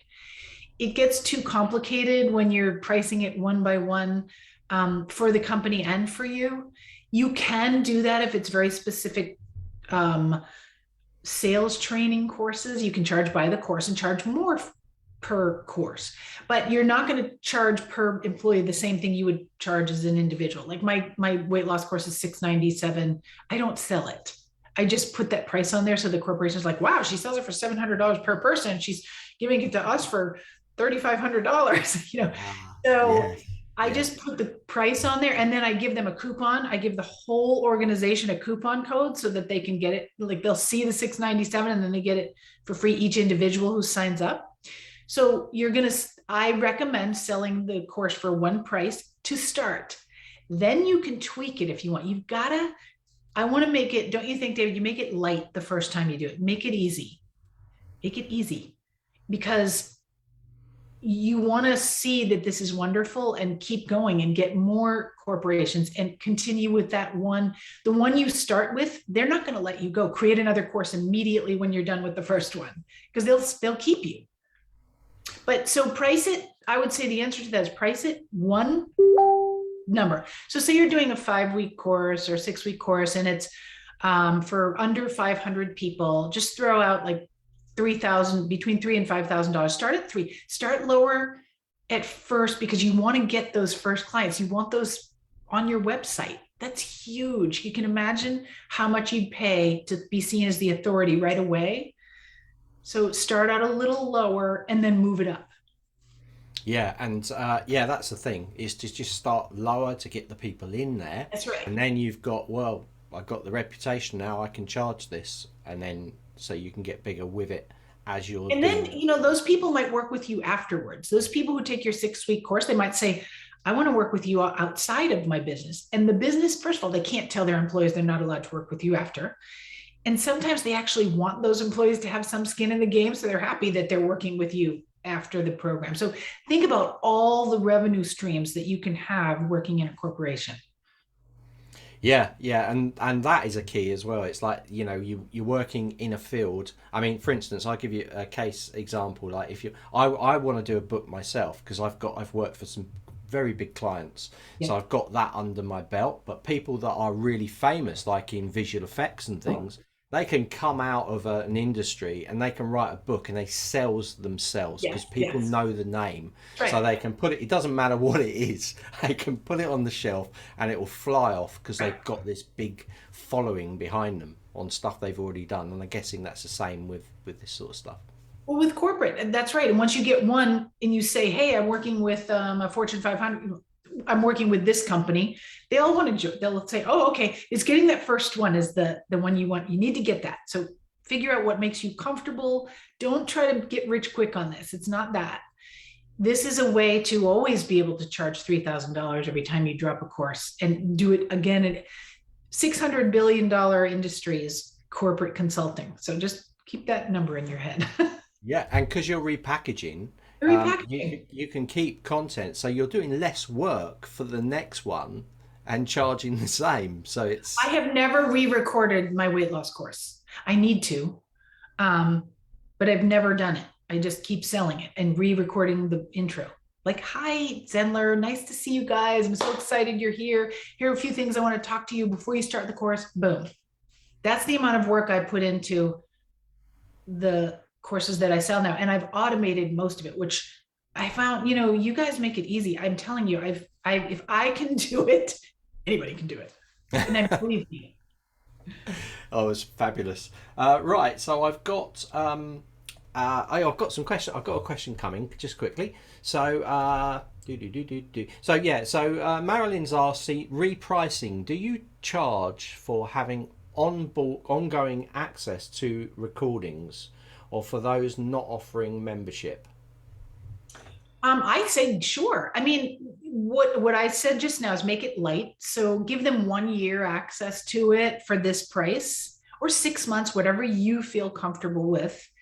I would say 6 months. Make them do it. Make them do the course. So you say you're going to give those employees 6 months access, because then what you can do is go back to that company and say, hey, you have a company of 600 people and only 150 took your course. Let's re-release it. We'll charge you a smaller amount this time, but let's do it again in case you have more people who want to do it. Or then I always recommend, let's go to part B. Like, you sculpting 101, and then you go to advanced sculpt, like, let's do the next level of that course for your employees because they loved it. Yeah, and also because in Zenler you can see the progress of the students coming through. Yes. You can see who's done it and who's not done it. So you can turn around and say only 52% completed it. So you're all these bad people that haven't completed the course, and it potentially send the email, export the list to them of the people that haven't finished it, and they can chase them up and tell them to finish it. Yeah, that's true. Well, the other thing is, I want to, before I forget, create a certificate of completion that goes out to them when they're done, because sometimes there is incentive money for people to take these courses. The company will actually give dollars to the people who complete a course. So create a certificate of completion, and you guys have made that easy too. Do you brand that? Do you brand that certificate of completion into the company's Yep, brand? I do. I do. Or Oh, I brand it to myself. And listen, you can ask the company. That's why I do voiceover slides sometimes, and you can, um, well, yes, you ask the company, would you like me to brand it with my logo, or would you like yours on there? A lot of times they'll want mine on there because it's my course going through their company. But you make it absolutely easy for them to say yes to you. Would you like this white paper? Would you like it branded to yourself? Would you like the PDFs branded for your company, or a combination? Like, it's easy to change the PDF, a little harder to change the voiceover slides, but if you have a PDF download with it, easy to change that. mm. Yeah. So you could, in essence, you would be white labeling it for that particular You company. could If that was the case, because it would charge include more. adding more I'd charge work, more. you would charge more for it. Yeah, I would. I don't white label it for them. Right. It's Yeah. too Of much course. work. My first course I did before I really learned that I should have done it in smaller pieces. So each one of my things is like 30 minutes long. I should have done it in tiny pieces. So to go back and re-record that course, I can't think about it. I can't. Just cut it between a sentence. Now I do it in 10-minute segments. When I teach when I teach wellness professionals how to get into corporate, those are like 9 minutes, no more. Because then it's easy to go fix it. Yeah, this is a really good point actually, Marcy, because lots of people are saying with videos, try and keep them sub 10 minutes. Yes. So that's digestible for people to take on. Unfortunately, Yes. some of the subjects you're doing are longer. I've got 2 3 hour sculpting sessions, and they have to be running one session. So that's hard. But if you can break it into smaller elements, it's going to work better. I'll I give you an think, example of that. Complete Guide to Zenler. When I started that, I was doing really long videos, and you'll yeah. see if you watch it, as I get down to about the 30th or 40th video, I'm like, do you know what? I'm making life so hard for myself. So all the videos from that point on are like 2 3 minutes long. That's Why? great. Because I can swap them out. But the other ones I can't. I'm going to have to probably pre-record those. I'm going to have to record them again and cut it into smaller chunks for that exact reason. Yeah, and that's so smart because it's hard to re-record 30-minute things. So yeah, 10 minutes. And put some life into your recording. Put some joy into it. Nobody wants this thing to be another meeting. So like make them laugh a little bit. I'm always like, yeah, we're going to talk about poop today. We're going there because it's your digestion, and you make it funny, and they'll love it if you make it a little bit fun for them. Yeah, yeah, you have to, don't you? You have Have to to. put a personality into it. But also, people like you. Then they Yes, get that's to know right. you. And they know you. You're not Right. going to be a robot. Just sit there and That's right. You've got to put some life into it. I've had to ask Sarah Clay to tamp it down a little in the corporate side of what she does. She's got more life than all of us. oh, really? Okay, Oh yeah. all right, that's good. Have I got anything else? No, I'm sure that you know what, that Marcy. This is one of those subjects that's just going to explode. Um, I think it's because I'm actually going to cut this whole bit out and put it as its own YouTube video because I think Okay. there's going to be a lot of people going to jump on this because it is a huge thing, and I'm so glad you came on today, Marcy. I am We so happy definitely that thank you for having me on. I figured this might be a good thing because I know, listen, you and I both know you want to see people taking your courses, and it's so much fun when you get a huge number of people. You feel like, oh, all of that work I did is paying off. So I'll come on anytime. I can come on again, and we can dive deeper, or we can advertise it a little because you'll have a million questions, and I love answering them. It's what I love to do. That's brilliant. Well, I can line up quite a lot of questions. I'm sure the group is gonna. There's going to be a lot in that post. I think you're going to find that a lot of people are hashtagging Marcy in this post, asking you specific questions on Okay, things. perfect. So you don't mind if people PM you either, do you? No, not at all. Not at all. No, not at all. It'll be just, yeah. And then they can, find me on Facebook, and do you mind if I say I have the Corporate Coaches Collaborative? It's just a Facebook group. So they can jump on that as well. I give a lot of information on there for free. Yeah, you've got that. I'm also screen sharing Yeah, there your we go. website. This is So why, this is what I did myself. Yeah, this is good. This is good. It's to the point, isn't it? And it's clear. And I like this. It's really good. So you did it all yourself, Yes. and you can go and this is the health and fitness family Yeah, one that's as the well, Healthy isn't it? Fit Family. That's the good. Now, if you go to corporate, well, actually go to courses and you'll see how I've linked up. Yeah, I only have 2 courses on there right now, but I have about 6 or 7 in the course. So I'm going to add them to that. And what you guys do is just put that on your corporate page. Here are the courses that I offer, and then put a list of a bunch more. Again, like you said, David, even though this is a gorgeous website, I love my Healthy Fit Family website. Um, it's just a fancy calling card. No one's buying my stuff. If you go to the corporate page, you'll see that's where I kind of do a lot of that's where the corporate stuff comes from. But it's really just a fancy calling card. These big engagements, you're going to get on the phone with these people and you're going to have conversations about what you do and how you do it, and how they can work with you. They're not very unlikely. People are just going to jump on your website and say, "Oh yeah, I'm going to pay them $3,500 for their course." Yeah. I tell you what, Marcy, you got the WordPress logo there. Update your I fab know. icon. I, how many people have told me that? I think you guys can tell that all of a sudden my businesses both have kind of blown up at the same time. The list that I have to do, I need a VA. Anyone who's a VA, you can PM me to let me know that you can help. Don't say that. You're gonna have hundreds of Sorry, people. I need a reasonably But priced VA to do all that stuff for me. well, I'm going to post that. I'm going to post that link to your sites inside the chat there, so people can, people can get in touch with you. But it's been an absolute pleasure, Marcy, having you on A Day with Zenler. This is what I love, A Day with Zenler. We just get so many different people talking about Yeah, different things, and I think this is one of those big ones. Selling to corporate big organizations is where you yeah, can make a lot of money. And as you saw there, Marcy repackaging things and using things like the cloning options, brilliant stuff, really good stuff. And it would be so good to get you back, and actually maybe if you can show us some of those things, how you package it up, and how absolutely. where people go. So when you're selling it, do you send them to a page, and how does that work? I think that Yeah, would be really interesting for yeah, people. that's true. That would be a good one for how I do it and how easy it can be, guys. One thing I'll tell you, you send your sales page to the HR director, the link, and they send it to 600 employees. So it's so easy, really as easy as sending it to one person usually. So, but yeah, let's do a whole training on that. I mean, I can do some training with you on YouTube. I've never done YouTube. I should jump into the YouTube training, but I don't think I have time.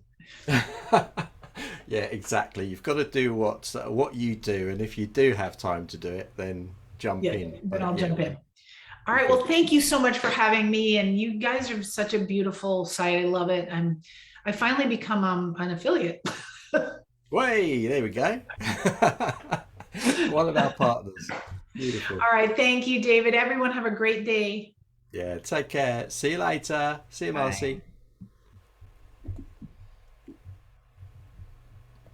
Well, there we go. So that was Marcy Morrison there, and I've put the link into the chat so you can see her sites there.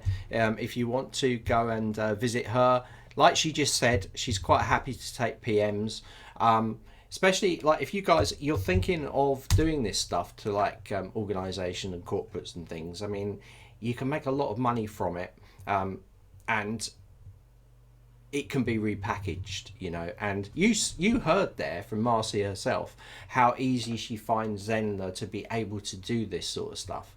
So she's repackaging, obviously just sending the new clients to the sales page. They're going through, they have access to that part of the course, and then if she's repackaging it for another company, she'll just do the same, so they don't overlap and they don't see each other's content because she's purely selling it to each thing. So that is a really interesting thing. It would be nice to see behind the scenes exactly how she's doing it. I've got an idea of what's going on, and I might chat to her more about that, because like I said, I think it's an area that I would like to tap into as well. and just have the time to do it. And obviously Marcy makes it sound so simple, doesn't she? It's probably like me doing a live build. It's like I make it look simple, but then when you actually get into it, it's harder than it looks. So brilliant stuff. So that was Marcy there, and we'll definitely be having her back at some stage, because that is a big subject for sure. So it's been a really good day with Zenler today.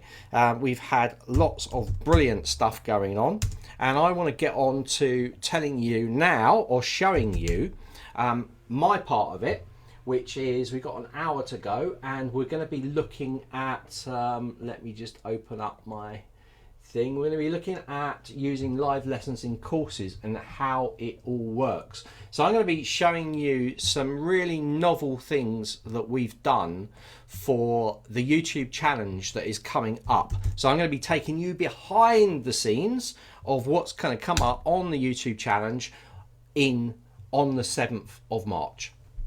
So we're going to go and have a look at the course, and you're going to see what it's all about and how it's kind of working behind the scenes here. So I'm going to go and share my screen now, and then I can walk you through in the admin area what's actually going on there. So we have this YouTube challenge, and inside here I'm going to open this link up in a new, not in a new tab. I'm going to copy this link address, and I'm going to go into incognito mode to test this out as a student. So I'm going in here now, and this is the new course, and nothing looks it looks the same as a normal course sales page that you would have up. See, we've done a nice video there. Again, just key points to pick up as we go through creating any courses is your branding. You know, just keep the branding in there. This video is on our YouTube channel, and you can see the branding is all there inside here. And it's a 3-day challenge. It tells you about the key features. It's very easy to understand what's going on in this challenge, and that's what you want to do. You also want to make sure that the enroll button for the course is actually just above the fold if you can. So when I say the fold, it doesn't run down here. It's actually in the first part of the course. You'll notice that I always put a second button in as well, just in case they've rolled down the page, especially on the mobile, so that they can click and take the challenge. And then I have these key bullet points inside here, and what the challenge, who's it for, what impact will it have, and what the challenge is not. And it says those points. It's very clear. It's all bulleted, not a ton of text. People know exactly what they're getting. So having a nice, clean, clear sales page with enough information not to overwhelm is critically important. Remember, guys, we are looking at marketing side, and it doesn't mean that you cannot set up landing pages or separate pages that have a lot more content that are actually aimed at SEO. So you can have SEO specific pages that would generally have a lot more content in, probably over 800 to 1500 words in there, and this would then be much more likely to be higher in the rankings on something like Google. But we're talking about the drive-through page, and that is our sales page. So from all those landing pages, they would end up here, and then people would be like, I can click and join now. I know what the course is all about. And so they come into here, and it's just a simple, again, everything's branded, and then they can log in and sign up or pay for the course. So I'm going to just go into here now. I've already got this. I'm going to look behind the scenes at what actually goes on. I think I've signed up for this course under this login. Let's just check. So if I log in now, you're going to see that I haven't logged in. Okay, so let's just do it again.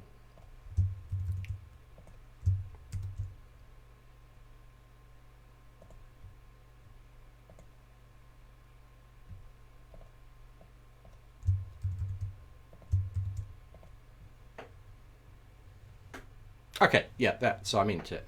So I've gone into the course now, and straight away you can see, so this is what we're running for the YouTube challenge on the 7th of March, and you're going to see it's a 3-day challenge. Straight away you're going to get the lives popping up in here, where you can just click going. If I click going to any of these, it will start the automation of the emails that are associated in the live, all right? So these are lives that have been brought in. You're also going to notice a little bit different to how you would normally do a course. There is no curriculum. Where's the curriculum gone? It's disappeared. And that's because I deleted the curriculum out, and I've hot linked directly to the curriculum through doing these lovely little blocks in here. Okay, so I've got a block for day 2. You're going to notice that this doesn't go anywhere because at the moment this is closed. It's closed. Why is it closed? Because on day 1 we will be launching the live. At the end of days 1's live, we will then open up the lessons underneath for day 1. Then I will go onto this page and I will link to the first lesson under the live replay so people can go and follow through the curriculum.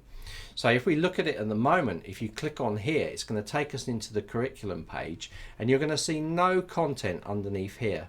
All we've got is a book my spot.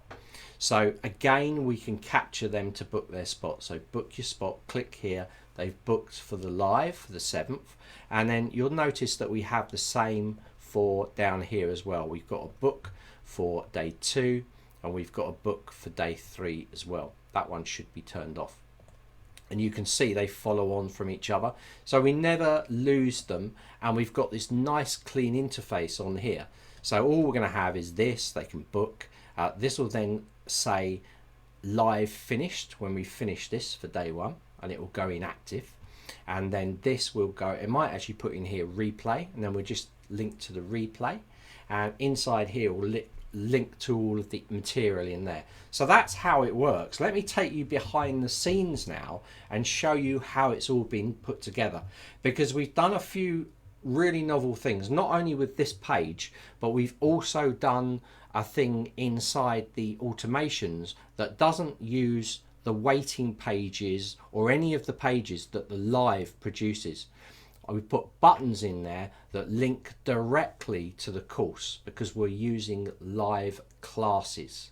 Okay, not using, so we expect everybody doing this course to be in this course, so everyone taking the lives to be in this course. So that means that we can actually link directly to the lessons live, and that's how it will work. So I'm going to jump into the site now and just take you into the actual course itself so you can see. So I'm just going to stop my share for a second. We're going to jump in there, and we might cover this again. If you guys are interested, maybe we'll do a complete build on it to show you how it's all done. But I'm going to go into my courses now and I can show you. So let me share this. So we're on the tutorial site. This is the YouTube challenge course.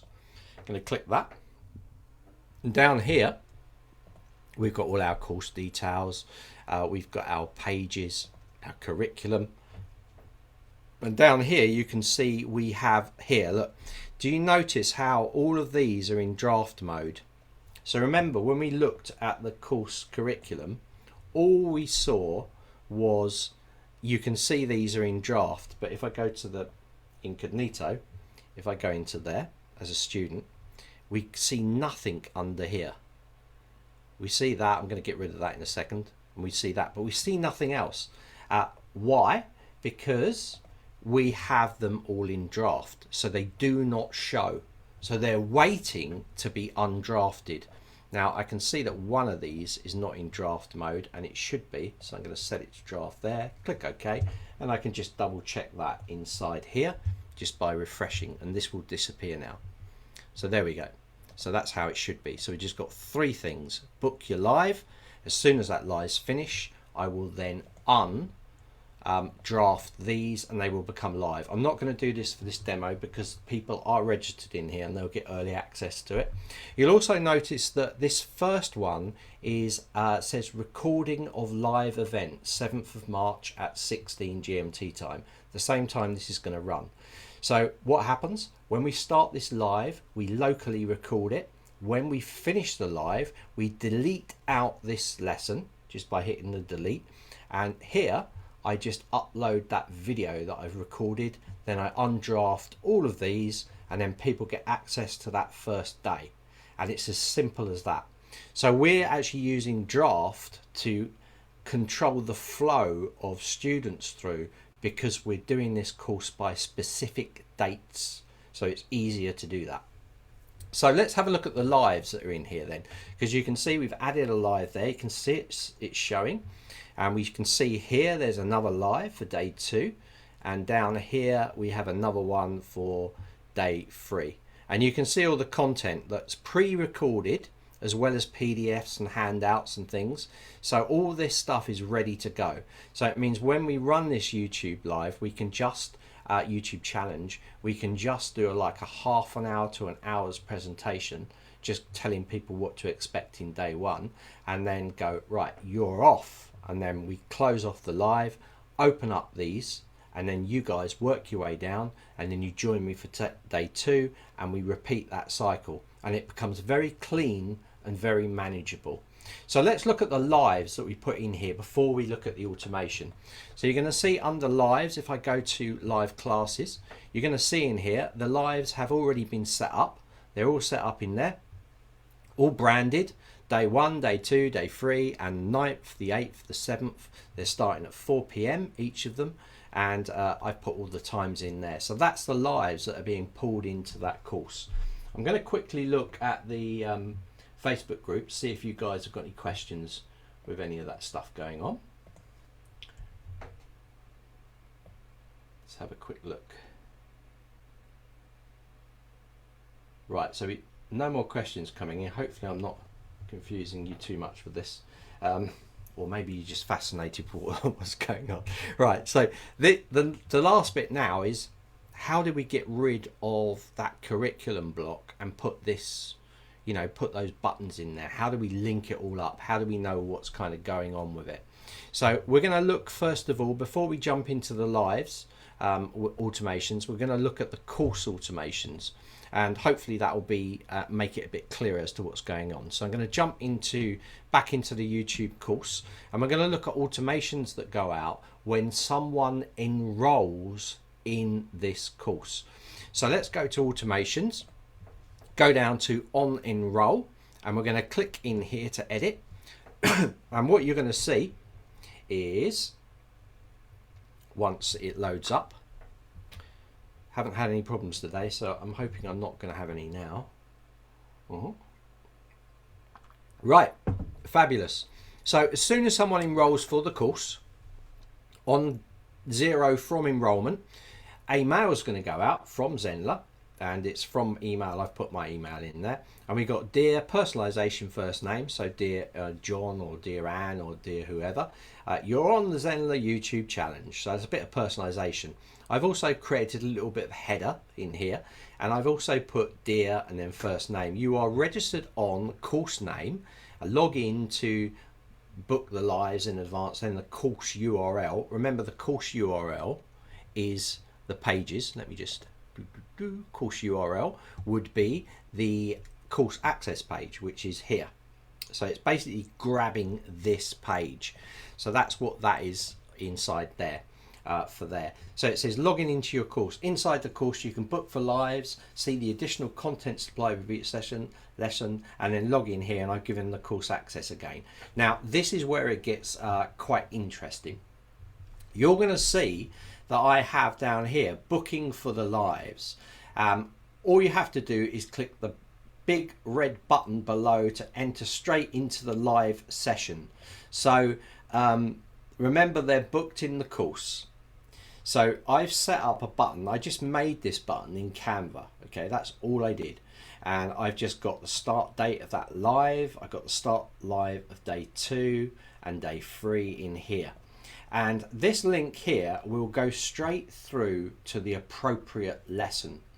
And how did I get that lesson? I just took the URL from the actual lesson itself. So if I go into here and I click on here, and I go into that live, the URL that I use for that button is this URL, because this is the URL for this lesson. You'll notice if I click here, this is going to change.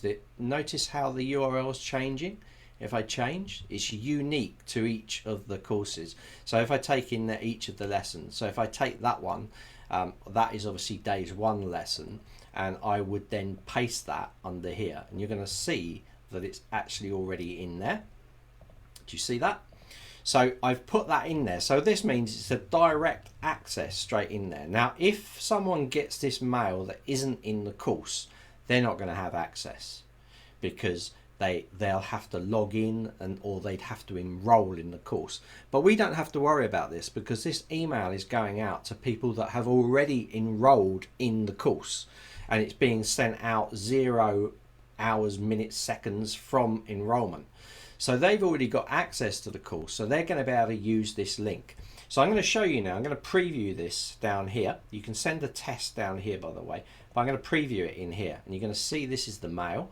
So watch what happens when I click start date for day 1. If I click this, it's going to take me straight into this lesson here where they can book their spot. So one click and click to book, and it's as simple as that. Let me just do it for day 3, just in case you don't believe me. That's gone into that one, remember. So I'm going to close that down. So the next one will jump into this lesson here. So I'm going to go into here for day 2. Let's click it, see what happens. Bang, it's taken me into day 2, so they can book. So these buttons are directly linked to the buttons inside there. So this is going from the course, all right? So that's my button set up there, going straight to the right lesson in the curriculum. And I told you how to get the URLs for each lesson. You can just open it up, copy that, paste it in as a button, and then it's going to dive them straight into the curriculum area. So let's go now and have a look. I'm going to look at one more email that's going to go out, and this email, and I think this is quite a good idea. It's the first time we've done this kind of approach. This is why I thought it would be quite good to show you. And this is an on course complete email that's going to go out, and this is basically just asking for a review. So people have finished the course, they will have followed through all 3 days, and then it will show as 100% complete. This email will then send out after they finished, and it says you were amazing, now you have finished the Zenler YouTube challenge. Notice how I've put you are amazing, you were amazing. So this gives the impression that you're sending an email out to them because you're talking to them directly. They finished the course. It also makes them feel good about themselves. Of course, we are always amazed if people manage to work through all of a challenge that we do. So we're obviously very happy that you finished it. That goes without saying. That's honesty. We're not trying to deceive you or anything. We're just saying you were amazing for finishing the course. So now we're saying, now you have finished the course, we'd love to give it a review. So then we've put a link, and that link will go through to, let me just preview this. We'll go through to this page where they can leave a review at the bottom. So that's why we've sent this out. So this is after they finish the course. And if they click here, let's just preview this. It tells them what to do. Scroll to the bottom of the page and leave your review there. And I've put 2 links in there. They go to the same place. If I click this, we're going to follow those instructions, scroll to the bottom of the page, and they can leave their review in there. You can't see it on there because I'm not logged in as a student. Let me go back. So if I'm logged in as a student, I can leave my review there. Okay, so that makes it very clear. So there's only 2 automated emails that we have in the course. One is the enrollment one we looked at, and one is the end of the course. Now there's going to be other emails that fly out, and these are going to be connected to the lives. So when someone books for a live, they book for day 1, there's going to be a series of emails that go out to them as soon as they hit book my spot. So that's what we're going to look at now. We're going to actually jump into the actual lives, and I'm going to show you how the automations work from there. And it works similarly to the actual enroll email. So I'm going to jump into live class, and let's jump into day 1. These are clones, by the way. I set this first one up, then I cloned it, and I just changed it to day 2, day 3, and then I just changed the link inside the automation. So I've got this set up in here. It's all ready to go. And if I go into automations, you can see I've got some automations in here. And let's go to here, edit the action. I haven't got a lot of automations going on, because I don't like to overwhelm people with tons of emails. So this is the first one. So 0 days from registration, or when they click book my spot. Okay, this is what will go out. So it says, dear first name, you are now booked in. Live topic, this will be, the live topic will be day one, whatever this is called. Day one, Zenler YouTube challenge. So that will say that there. The live taking place on the scheduled time. And then all you have to do is click the red button to enter into March the 7th. Now, remember, this is day one's email going out. So I've only got one button. This button links through, yeah, you guessed it, it links through to the course curriculum page for that. So let's just preview this in here. So you can see this is what it actually shows like, and they can go down there. And if they click this, it's going to go bang straight into that day one where they can click book. So unlike what you would normally do, where you would put your personalization in, and let me just do that now. Let me just hit enter.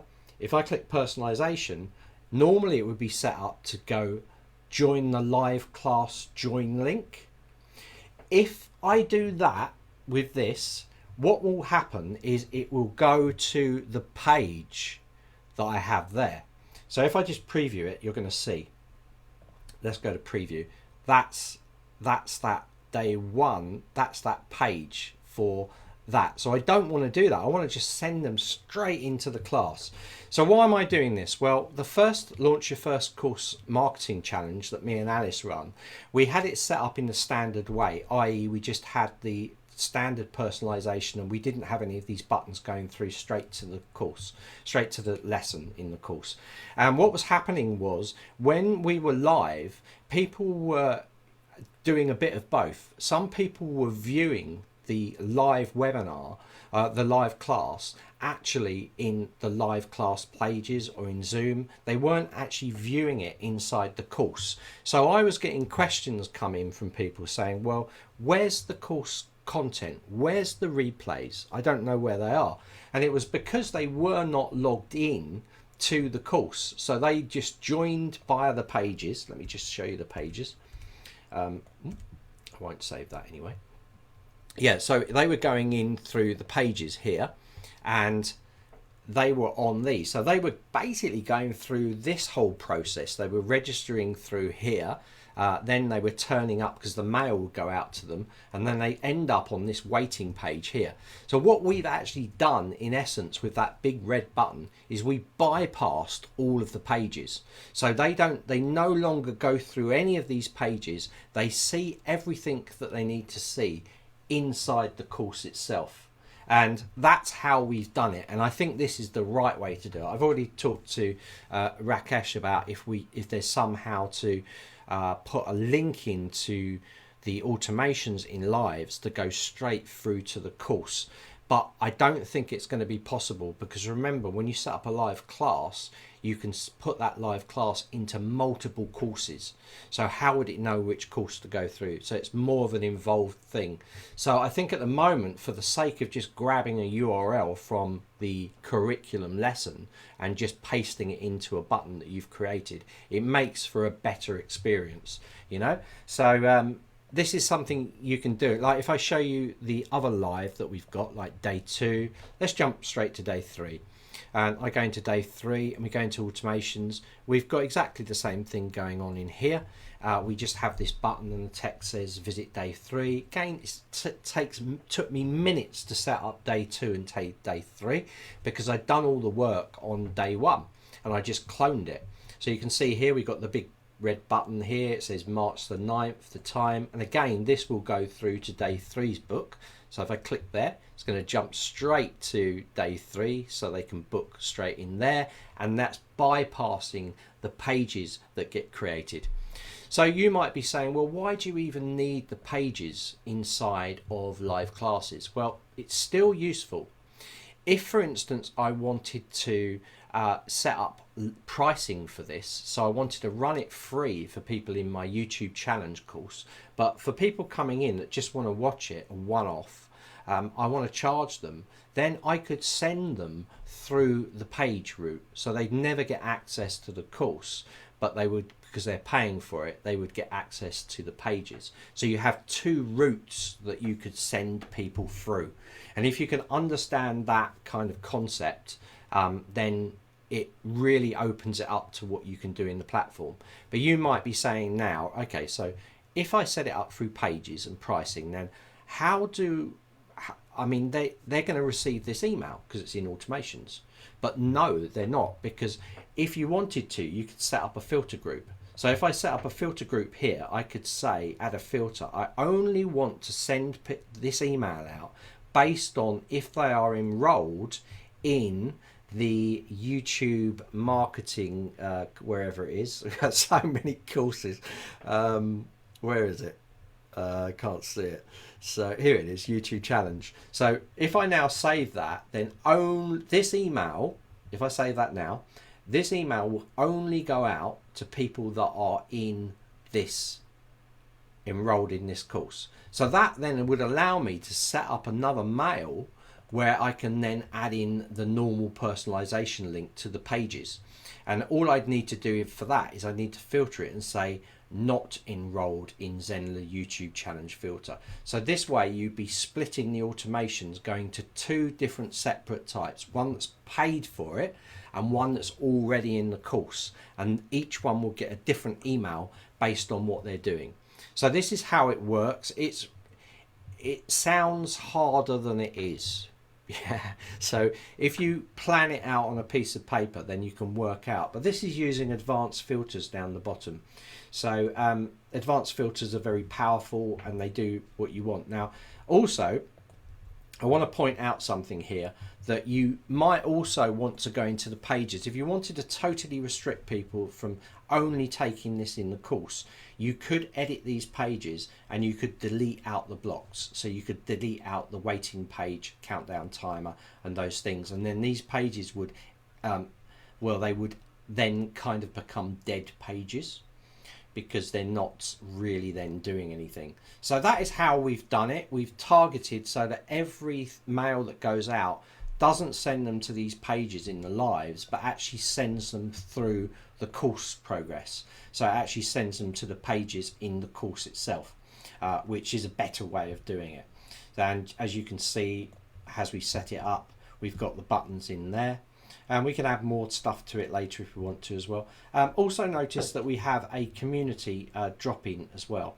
So I have set up a community that's tied to this course, and it goes straight through to community. Guys, I think we were asked this question on Facebook about communities, and it was how do I get my link for my communities? It is normally the end of your URL, so it would be like whatever it is, .co.uk.com.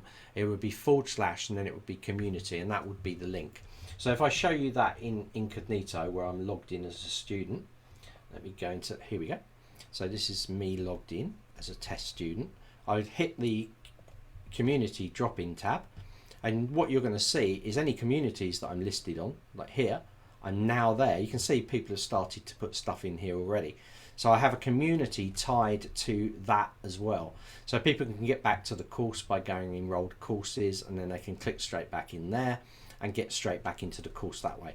So I've put a little button in there. So a couple of months ago, Amit did a VIP experience of people coming in, and this is exactly what this is.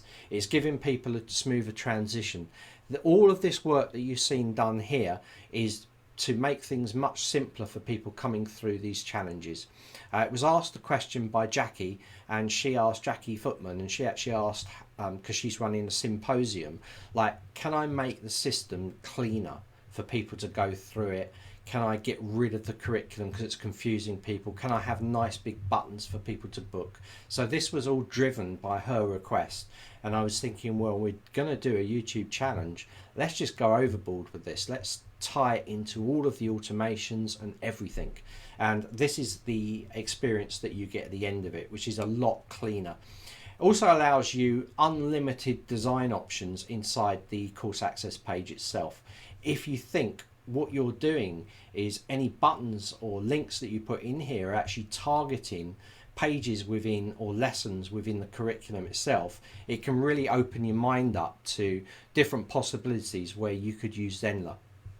So I'm going to just check any questions coming in. I might have blown your minds a little bit with that. I'm not sure. We got Vicky in there. So Love Live Zoom call is now at full functionality. So I think Vicky's happy with that. No questions coming in on this stuff. So are you still there? Have I lost you guys? Yeah, it can be quite a challenge sometimes to sort of get your head around it. But honestly, it's easier than it looks. So yeah, that's coming up to 5:23 now. So I'm going to have a quick 10-minute break. And if you guys have got any questions, I'm going to answer them. If there's no questions, we might wrap up a little bit earlier. So if you've got any questions, please put them in there. I've got a couple of questions that I'm going to actually answer when I come back. So I'm going to answer a few questions about enroll and stuff. But I've got a question coming from Valerie. If someone signs up via the paid route, do they still get the automations as they are now in the challenge? So if someone, Valerie, just like I said just now, if you've got, you'll have to use filtering. So if you go through that, then you'll have to go through the filtering. You'll have to use the filtering in there to send them a different email to the thing. But no, you're right. At the moment, I should actually deactivate some of those pages just in case. But no one's got the link. I haven't sent out any of the link for the for this. You'll not see this link anywhere else. If I was to post this link out here now, guys, don't look at that link and go through that. That's not what we want you to do. But if I was to post that on the Facebook group, then yes, people could just come through that. But I'm not going to. I've only posted the course URL link because that's the only way I want people to get to these lives and book. I've only ever given them this link in here, which is the course sales page going through. So that's the only page. So yes, if I gave that other link out at the moment, because I haven't deactivated those pages, then people could still register. Of course, you know, I could put a price on there of $1,000 and then, you know, no one's going to sign up for it when you know it's free in here. Well, that would be good, you know, if you want to pay $1,000. So can you use reoccurring lives as a lesson type? Yeah, okay, Wendy, you can do that. They have sorted out the bug fix with, there was a problem with reoccurrings coming through and the emails, the automated emails not going out, but that has been fixed. So you could use reoccurring. Only problem with that is then you wouldn't be doing day 1, day 2, day 3 to different lessons. You could just have one button on there going to that lesson saying all our lives are in this lesson. So what would actually happen is when you run that first live, you would record it, and then you would upload that, and then when that live has actually finished, then automatically the live should change over to the new date. That's how it should work. I personally prefer to just set my lives up as I'm doing them for these challenges, but if you've got 30 reoccurrences and it's running exactly the same time each week, then I understand that it could be beneficial to leave it as a recurring. Test it all, you know, definitely test it all. So Pauline's laughing. I don't know what you're laughing at, Pauline. Yeah, any more questions? Or I'm going to stop for a few minutes. And then I'm going to talk about dynamic blocks. And I talked about dynamic blocks actually on, I think, a couple of weeks ago on office hours. And the fact that you don't have to use them all the time. And it's really important because Kevin mentioned it today, you know, that some of your courses you're using things like all courses and you're showing them in the dynamic block, and it might be better to manually create those courses. Like, I'll give you a classic case where actually deleting that block out altogether is the way that Marcy would have done it, because Marcy doesn't want all of those courses showing up for different clients on her page. She's like selling this package, so she doesn't want it showing up anywhere else. So that would be a classic case of actually deleting the whole dynamic block out. But we're going to look at some of the blocks where it is useful to be able to not even use them. One classic case, then a question came in on the Facebook group, was like, I've got a sales page, I want to create more enroll buttons. How do I go about doing that? It's actually really easy, and I've kind of already shown you how to do it by grabbing the links from the pages, and that's how you can do it. So we're going to look at that in about 10 minutes, and we're going to go through it. So exploding head, Pauline's that's why, isn't it? Just rewatch. Honestly, guys, if you just get in with it, play around with this, it will make sense to you. I might do a longer challenge, Pauline, if this is something that you're really interested in. Maybe I could do a longer challenge on it, or a workshop on it, and just go through it in detail, very slowly. Because it can be a bit mind-blowing. It really helps knowing how the system looks at things. As soon as you get to that point, that's why I say to people, like, even if go through the live Sundays that we do, because we cover every single bit, there will definitely be a point where you'll start to see, especially when we finished all the main course bits like site creation, course creation, membership creation. As soon as we start to move on to things like marketing funnels and lives, you start to understand the way that all the linking works and things, and it's like a light bulb moment. We've had it with a lot of instructors that have come through on the lives, and they've gone, I didn't understand it before this lesson, and now I understand it all. And then they just go off. It doesn't matter if you're not at that stage yet. It really doesn't matter, but you will get there if you just stay on some of the lives. You ask questions, like, and be honest about it. Like, if you don't understand it, just let us know, and we can just take you through it a little bit slower, because we understand it can be really frustrating sometimes to not understand some of these things. Everyone's at different levels. We are all here to support each other. It doesn't matter if you're just starting and you never even turned the computer on. If you're starting to build your site and course, you're already doing well, because a lot of people are not even on these platforms at all and understanding anything. So even if you started the process, you're doing well. And like Liz said earlier, don't be hard on yourself. Look after yourself. Where you are now is where you're supposed to be. Where you are tomorrow is where you're supposed to be. Don't try to force anything or think, oh, I just don't get it, I can't do this. You can all do this, and we're here to support you, and that's all we care about. It's all we care about, Pauline. So do not get exploding heads. That's for sure. So I'm going to just stop for about 10 minutes now, and I'll be back at about 5:40, and I'm just going to go, if there's any questions, please drop the questions in there, and then I can come back and just finish off a few last minute questions that I saw on the Facebook group that I just want to go through. So I'm going to be back really soon, and I'll see you soon. Gonna have a quick cup of tea, and I'm going to be back. So I'll see you at about 5:40 approximately.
Hi guys, we're back. Right, let's have a look. Oh, so I got no. Thank you for the session. Yeah, we're nearly finishing, so no questions coming. This is your chance today with Zenler. What I'm going to do next time, I think, with David Zenler, is maybe 2 days before I'm going to put up a post asking for questions so I can go through. There's quite a few in the Facebook group, so I might actually run through a lot of those in next month's David Zenler, just so I've got content to fill out. I also want to, in the next David Zenler, I'm going to get there's some exciting things going on that I'm going to announce. But one of the things that I'm definitely going to do is I'm going to run through how to use different types of marketing or marketing tools inside the Zenler platform. So this will include how to use blog posts. So I'm going to do one on blog posts and actually making them look pretty, which is what a lot of you guys have asked for, and some of the options inside the blog post itself. This is sort of an extension on what Kevin does. Kevin tells you actually the most important part, which is how to actually get your blog post promoting themselves. But actually when people land on the blog post, the secondary thing is what they're going to see and the impact it's going to give across. So actually prettifying, as I like to call the blog post page, would be really beneficial to a lot of you, I know. So we're also going to look at marketing funnels, and we're going to look at different types of marketing funnels and what you can do to promote those, because by default on the sitemap it doesn't create or generate those funnel pages. So how do we get around that, and how do we actually send that to the search engines to be able to index that particular page that's not shown on the sitemap? These are key questions that sometimes come in. And also I want to tell you about setting up hook pages or landing pages, whatever you want to call standalone pages. These are pages that are not tied to the actual site themselves. If you guys have done any of the marketing training, then you'll understand the basic marketing course tells you all about that. That's in the NZ Masterclass bundle under Zenler Marketing. And these are landing pages and how to set them up for SEO. I'm not going to do a whole marketing thing. I'm just going to show you how to do standalone pages. So it's really important that you understand how to do standalone pages, because the more pages that you have that are being submitted to search engines means the more potential hits you're going to get upon your site. You can also split test those pages and see what's working and what's not, as Alice mentioned earlier about even doing different social media posts, or kind of split testing them to find out which is successful. Exactly the same thing applies across all of the marketing formulas that you can possibly think of, including marketing funnels, including emails that you send out, including any automations that you've got that are going out. So we're going to look at all the marketing options. We're also going to look how to create a simple form that triggers an email sequence as well that you might not be aware of. I call that trigger funnels. That's my term for it. And I don't think that term exists. I think it's my thing. So trigger funnels, if you ever heard that mentioned before, I came up with it first. All right. So we're going to do those landing pages. We're going to look at marketing funnels. We're going to look at lives and how again to send to search engines that registration page, best practices for those. We're also going to do long form marketing funnels as well. These are almost like mini sites in themselves. Think of them as a kind of mini standalone site. And we're going to show you how you can tie that all into your master course and actually generate sales through those marketing mediums. Okay, and then I'll be giving you where to go next, so how to optimize all of that stuff so that you get better search engine results and what you should be looking for. So that is going to be quite a big one. So I'm going to put myself down for at least 2 to 3 hours worth of work on those parts alone. So if you guys, so it's all going to be streamed live. I'm going to be doing and creating everything live. Be quite a lot of work to do. Going to be moving at fair pace, but as I'm doing these things, you can ask questions along the way as well. So Jim is back with us. Jim was on session 1. He's very keen today. So he's asking a question here. If I disable the welcome mails and replace with an automation or funnel, does it also disable other system generated mails like the course enrollment, etc.? Okay, so Jim, it's really easy. I'm going to just share my screen slightly before I get on to showing you how to do the extra enroll button. But let me just jump into my Good Doggy site. This is the test site that I'm currently working on. Yeah, I chose the dog training because we've got a lot of dog trainers. So Tracy and that will love this because that's what they do. And yeah, so let me just show you what, or tell you what happens with the system emails when we do this stuff. So Jim, this is for you, mate. So here we go. So on the Good Doggy site, so I'm going to go into the admin settings.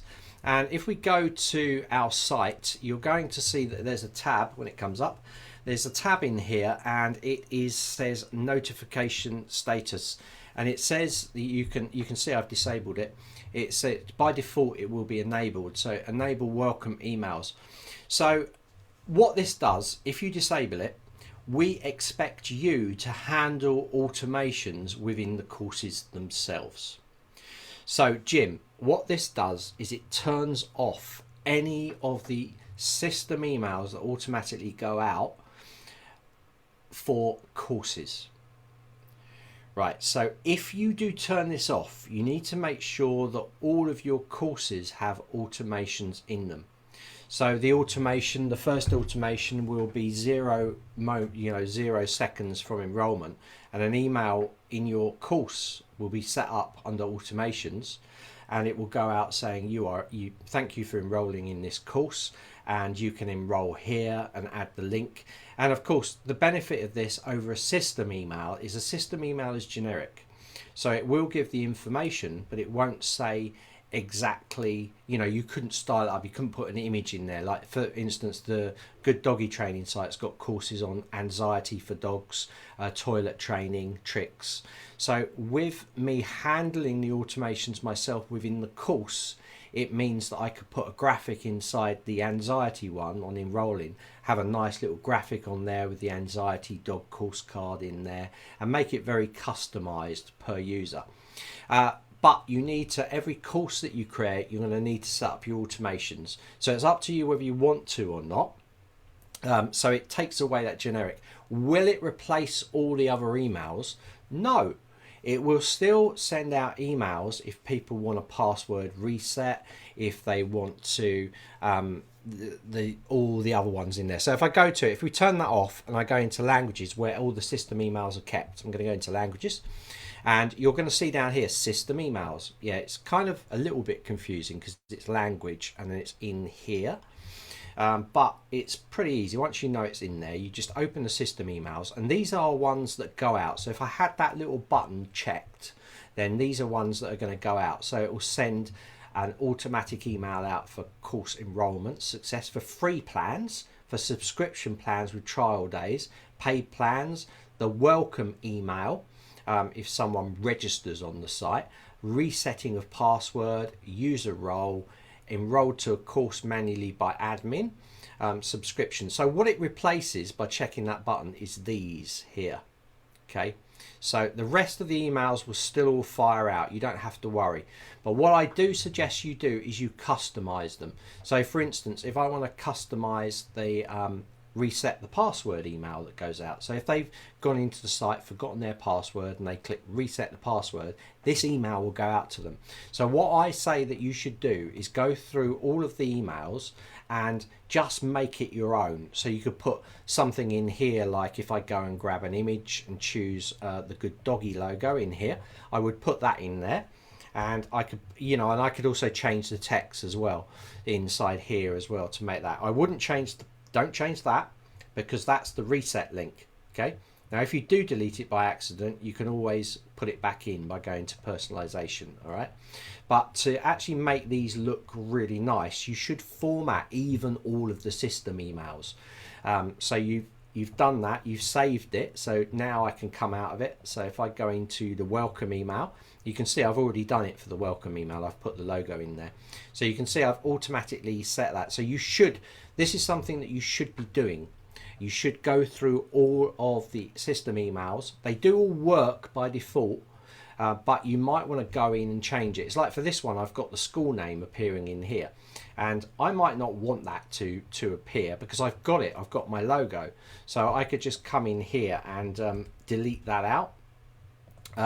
It's got a little grey box in there. You can actually delete that box out by going into here and just deleting it out there. A little bit of coding, but and then save that off. So I would say go into the system emails and make them your own. You know, you might not like the wording the way it's been put in here, so you'll change it. You might even have a sign off at the bottom, so you might have a little I don't know, you might have a little signature. I don't think I've got one in here, but you might have a little signature sign off that you put in there, like something, not that you're going to put that, but you might want something like that in there just to sign off at the end. Again, you could create a signature really easily using something like Canva and then export it out. So that's what you should definitely do. So hopefully that's right. So Jim's fine. And one more, is it possible to get the pop-up to transform once it's been filled in without redirecting away from the page the user is on? So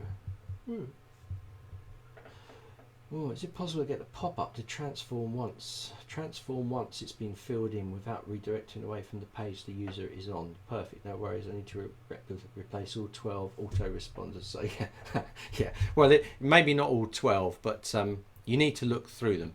Remember, this is something that you do once. So you haven't got to, once you've set it up and you've got it all working, you can just leave it. It's like setting your branding up for your site. You know, it's something you're going to set your font, you're going to set your heading font, your body font, you're going to set up all your colors. At that point, after that, unless you rebrand, you're not going to have to touch it. You're not going to have to come into it. It's the same with the domain. Once you've set up your domain, you've done email authentication. Once you've done it, that's it. You can leave it. So, you know, just be aware that it's worth spending a bit of time setting these things up because you've only got to do it once and then it's all done. And you can make your emails just look 100 times better by putting your branding into them as well, rather than seeing the default in there. So do remember also that you need to save that as well. And you'll also see that it's mandatory to set the password link. So I think if I deleted this out and then I saved it, it's probably going to throw an error. There we go. So it's telling you need to make sure that's in there. So we foolproof this so you can't mess it up too much. So just be aware of that. So if I save that now, that'll save out nicely. So definitely go through all of your mails and just set them up and make sure they're looking and like you want them to look inside here. And then you will be absolutely fine. So that is that. So the next thing I've got is from Jim is the pop-up to transform. So I'm guessing you're talking about the pop-up on pages. So if we've got, let me just go into one of these pages here. Let's go into something like this. So you're using a button maybe to, right, Jim, if you're little word of advice, if you've got a pop-up just popping up on the page, personally I don't do that. One is it does tend to annoy people nowadays with pop-ups if they automatically appear. The other thing is if people have installed pop-up blockers, then it will not show anyway. The best way to do it, I think personally, is to make people action a pop-up to happen. So you do have pop-ups up here that you can go and you can change the look and feel of those. If we go into settings here, you can see it's active. So if I go and I turn it off and save it, then it's not going to be active. So if I preview this page, and I think this is a live page, then I'm not going to get anything happening. Let me just test this in incognito.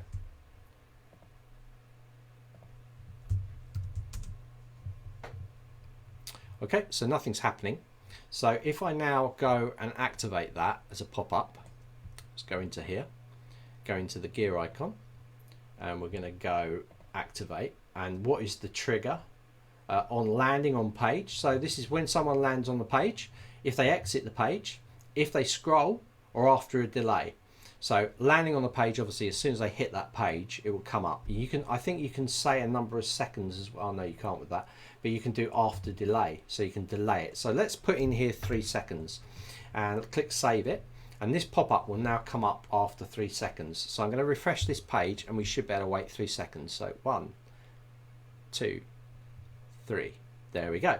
And you see the pop-up has now appeared in there. So you can customize the way the pop-up looks by going into, just choose that main block, going into design. You've got some different design styles that you can pick there, and you can swap out the images for all of those. So like I just explained to you, the display is after a certain amount of things going on, but I'm going to put this to none, but it's active. Now the reason I do this is because I want it to activate via a button, which I can do. So although I've put trigger nothing in here, it will be triggered by a button, and this is my preferred method. So I'm going to keep this. Let's just change this design over to show you how it works. So I can swap this over for a new design like that, no problem.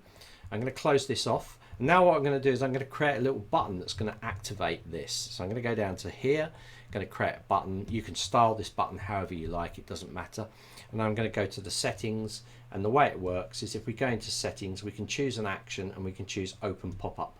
So as soon as you do that, it's going to activate that pop-up which is on in there. Let's click save. Let's go into our incognito window, and now we've got this little button here. Let me just go full screen and click it. Now you're going to get the thing come up like that, and this is a much better way. This will not stop, the pop-up blocker will not stop this, because you've actioned that pop-up to come up by hitting that button. A little bit of a tip here, it doesn't necessarily have to be a form. You could have something like there, more information on this, and you could have it come up in that pop-up, and I've seen people use that. It's quite effective. So it's not just for that. So let me just have a look at what that question was. So is it more responsive pop-up to redirect? So yeah, if you're looking at the pop-up and what the actions of the pop-up do, let's just have a look at what options we have inside here. So if we go to this button here and we click inside there, then you're going to see that you can choose a post submit action. Post submit means after you've hit the button. So if you want them to end up on the same page, you would take the page's URL and you could go into here, post submit action, and you could just direct them onto the same page and then click save. So I now know that they'll just be kept on this page. Now, normally you would send them to another page that says thank you for submitting your information, etc. So that's how it would normally work, but you have that option inside there to be on the button itself, the submit button, to do various things. Now also remember, on this button we also have the ability to actually add them to an email list. If you have an email list set up, you can also add them to a marketing funnel. If you add them to a marketing funnel, automations in that funnel will fire off to them as well. And you can also tag them as well. So you could tag them on this page. Of course, we've looked at the submit post action as well. So let's have a look at this, how it's working now with me putting the post submit action to the same page that this is on. And let's test it and see how it works. So I'm going to go back into this page. We're going to hit submit this will come up. I'm going to call it, let's call it Jim, as Jim's asked this question. So let's put Jim in there, and I'm going to put an email address in here. Let's just put David plus 3000 at zenler.com. Okay, so there we go. Spell that right, and click agree to receive and click submit. And so now you're stuck on this page, you're staying on this page. So by default it doesn't normally go anywhere else, Jim, so I don't know how you've got this thing, but if you want to direct them to a thank you page or something, then you can do that easily. And that's a really good idea. You're going to see here, for all my forms I do actually have a thank you page, or at least I did. I probably, there it is there. So you'll see my redirection page for all forms that I'm doing. I set up one page, I call it a thank you page, and on that page there, on the post submit, for any of the forms that I have, I send them to that page afterwards. So let's have a look at that page. So here it is here, and it says thank you. We will notify you on launch. So it could say thank you for submitting your details. So I have a button to trigger the pop-up. So you've done exactly what I showed you there, Jim. So hopefully that's clarified. So to clarify my pop-up, once I fill it in, it vanishes but won't confirm the action without me redirecting to explain it. So you want to use a post submit action. Then have a post submit action. As soon as you click it, it will disappear because it's finished what it was there for, so you can't keep it up. But you can do a post submit action, sending them to a page that says thank you, and that way it's a confirmation. You will notice that down the bottom when they fill it in a little green box, it says a form submission submitted. It says it in there, success, but that's why I always set up a thank you page for afterwards, so it sends them to that. So hopefully that's helped you with that. Are you okay with that, Jim?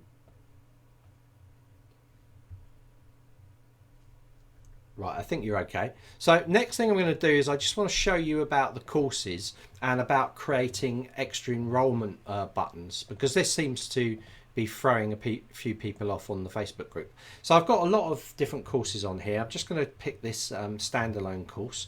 So we look at this course and just preview it. I'm going to go into the course, not the course access page. I'm going to go into the sales page, and inside the sales page, you're going to see we've got join this training in here, and then we've got buy now. But if I want to send people to the checkout page straight away, which is exactly what this button does, I can easily do that. All I need to do is come into the pages. I'm going to come into the sales page. Let's just edit this page. Again, I'm going to create a button and I'm going to link it back to the checkout page here. So I'm opening up the sales page. That's this page. This is the main sales page. And I want to create a button that's going to go to the checkout page. So all I'm going to do is I'm going to copy this URL, okay, and this is the checkout page URL here, and I'm going to be putting that in as a button.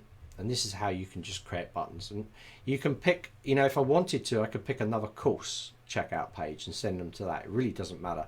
You're going to notice that I have a button in here. Generally you have these dynamic buttons, but you can just take this button, duplicate it, or we can create a brand new one. So for this instant, I'm going to create a brand new one. I'm going to come into buttons, and now I've got that button in there. Let's load it. Oop. I should be able to load it in. All right, might have to refresh this.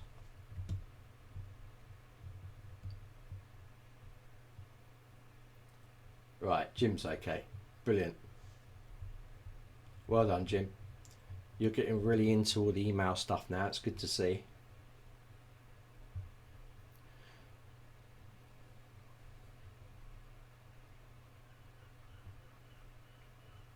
Right, so let me just create a new block. I'm going to just create an empty block. It doesn't have to be an empty block, but just for this, I'm going to do a completely new empty block. I'm going to create one row for this. Let's create 3 columns, 1 row. Let's drop a button element in here. So here we've got our button element. That's I don't know what's going on today. It's not working as it should. I don't know, something's going on.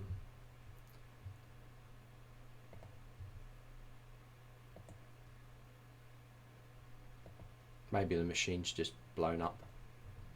Don't know. Let's have a look, see if I've got a block in here.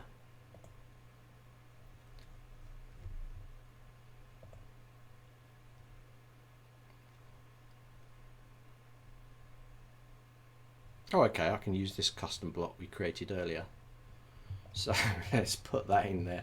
And I'm going to just, on this button that we've already created, I'm going to send it to this checkout page. So copy that URL in there, go to the little gear icon, and then when I open this up in here, I'm just going to put inside, make sure the action is go to link, and then I'm going to paste that new link in there. I'm going to click save, and once that's saved, I'm going to preview this and click save and preview, and this will then take me to the checkout page, and you can create as many buttons as you like. Generally what I do is I create one button, then I clone it and drag it. So like with that one, for instance, I would clone that one there, and then I would drag it to my new location.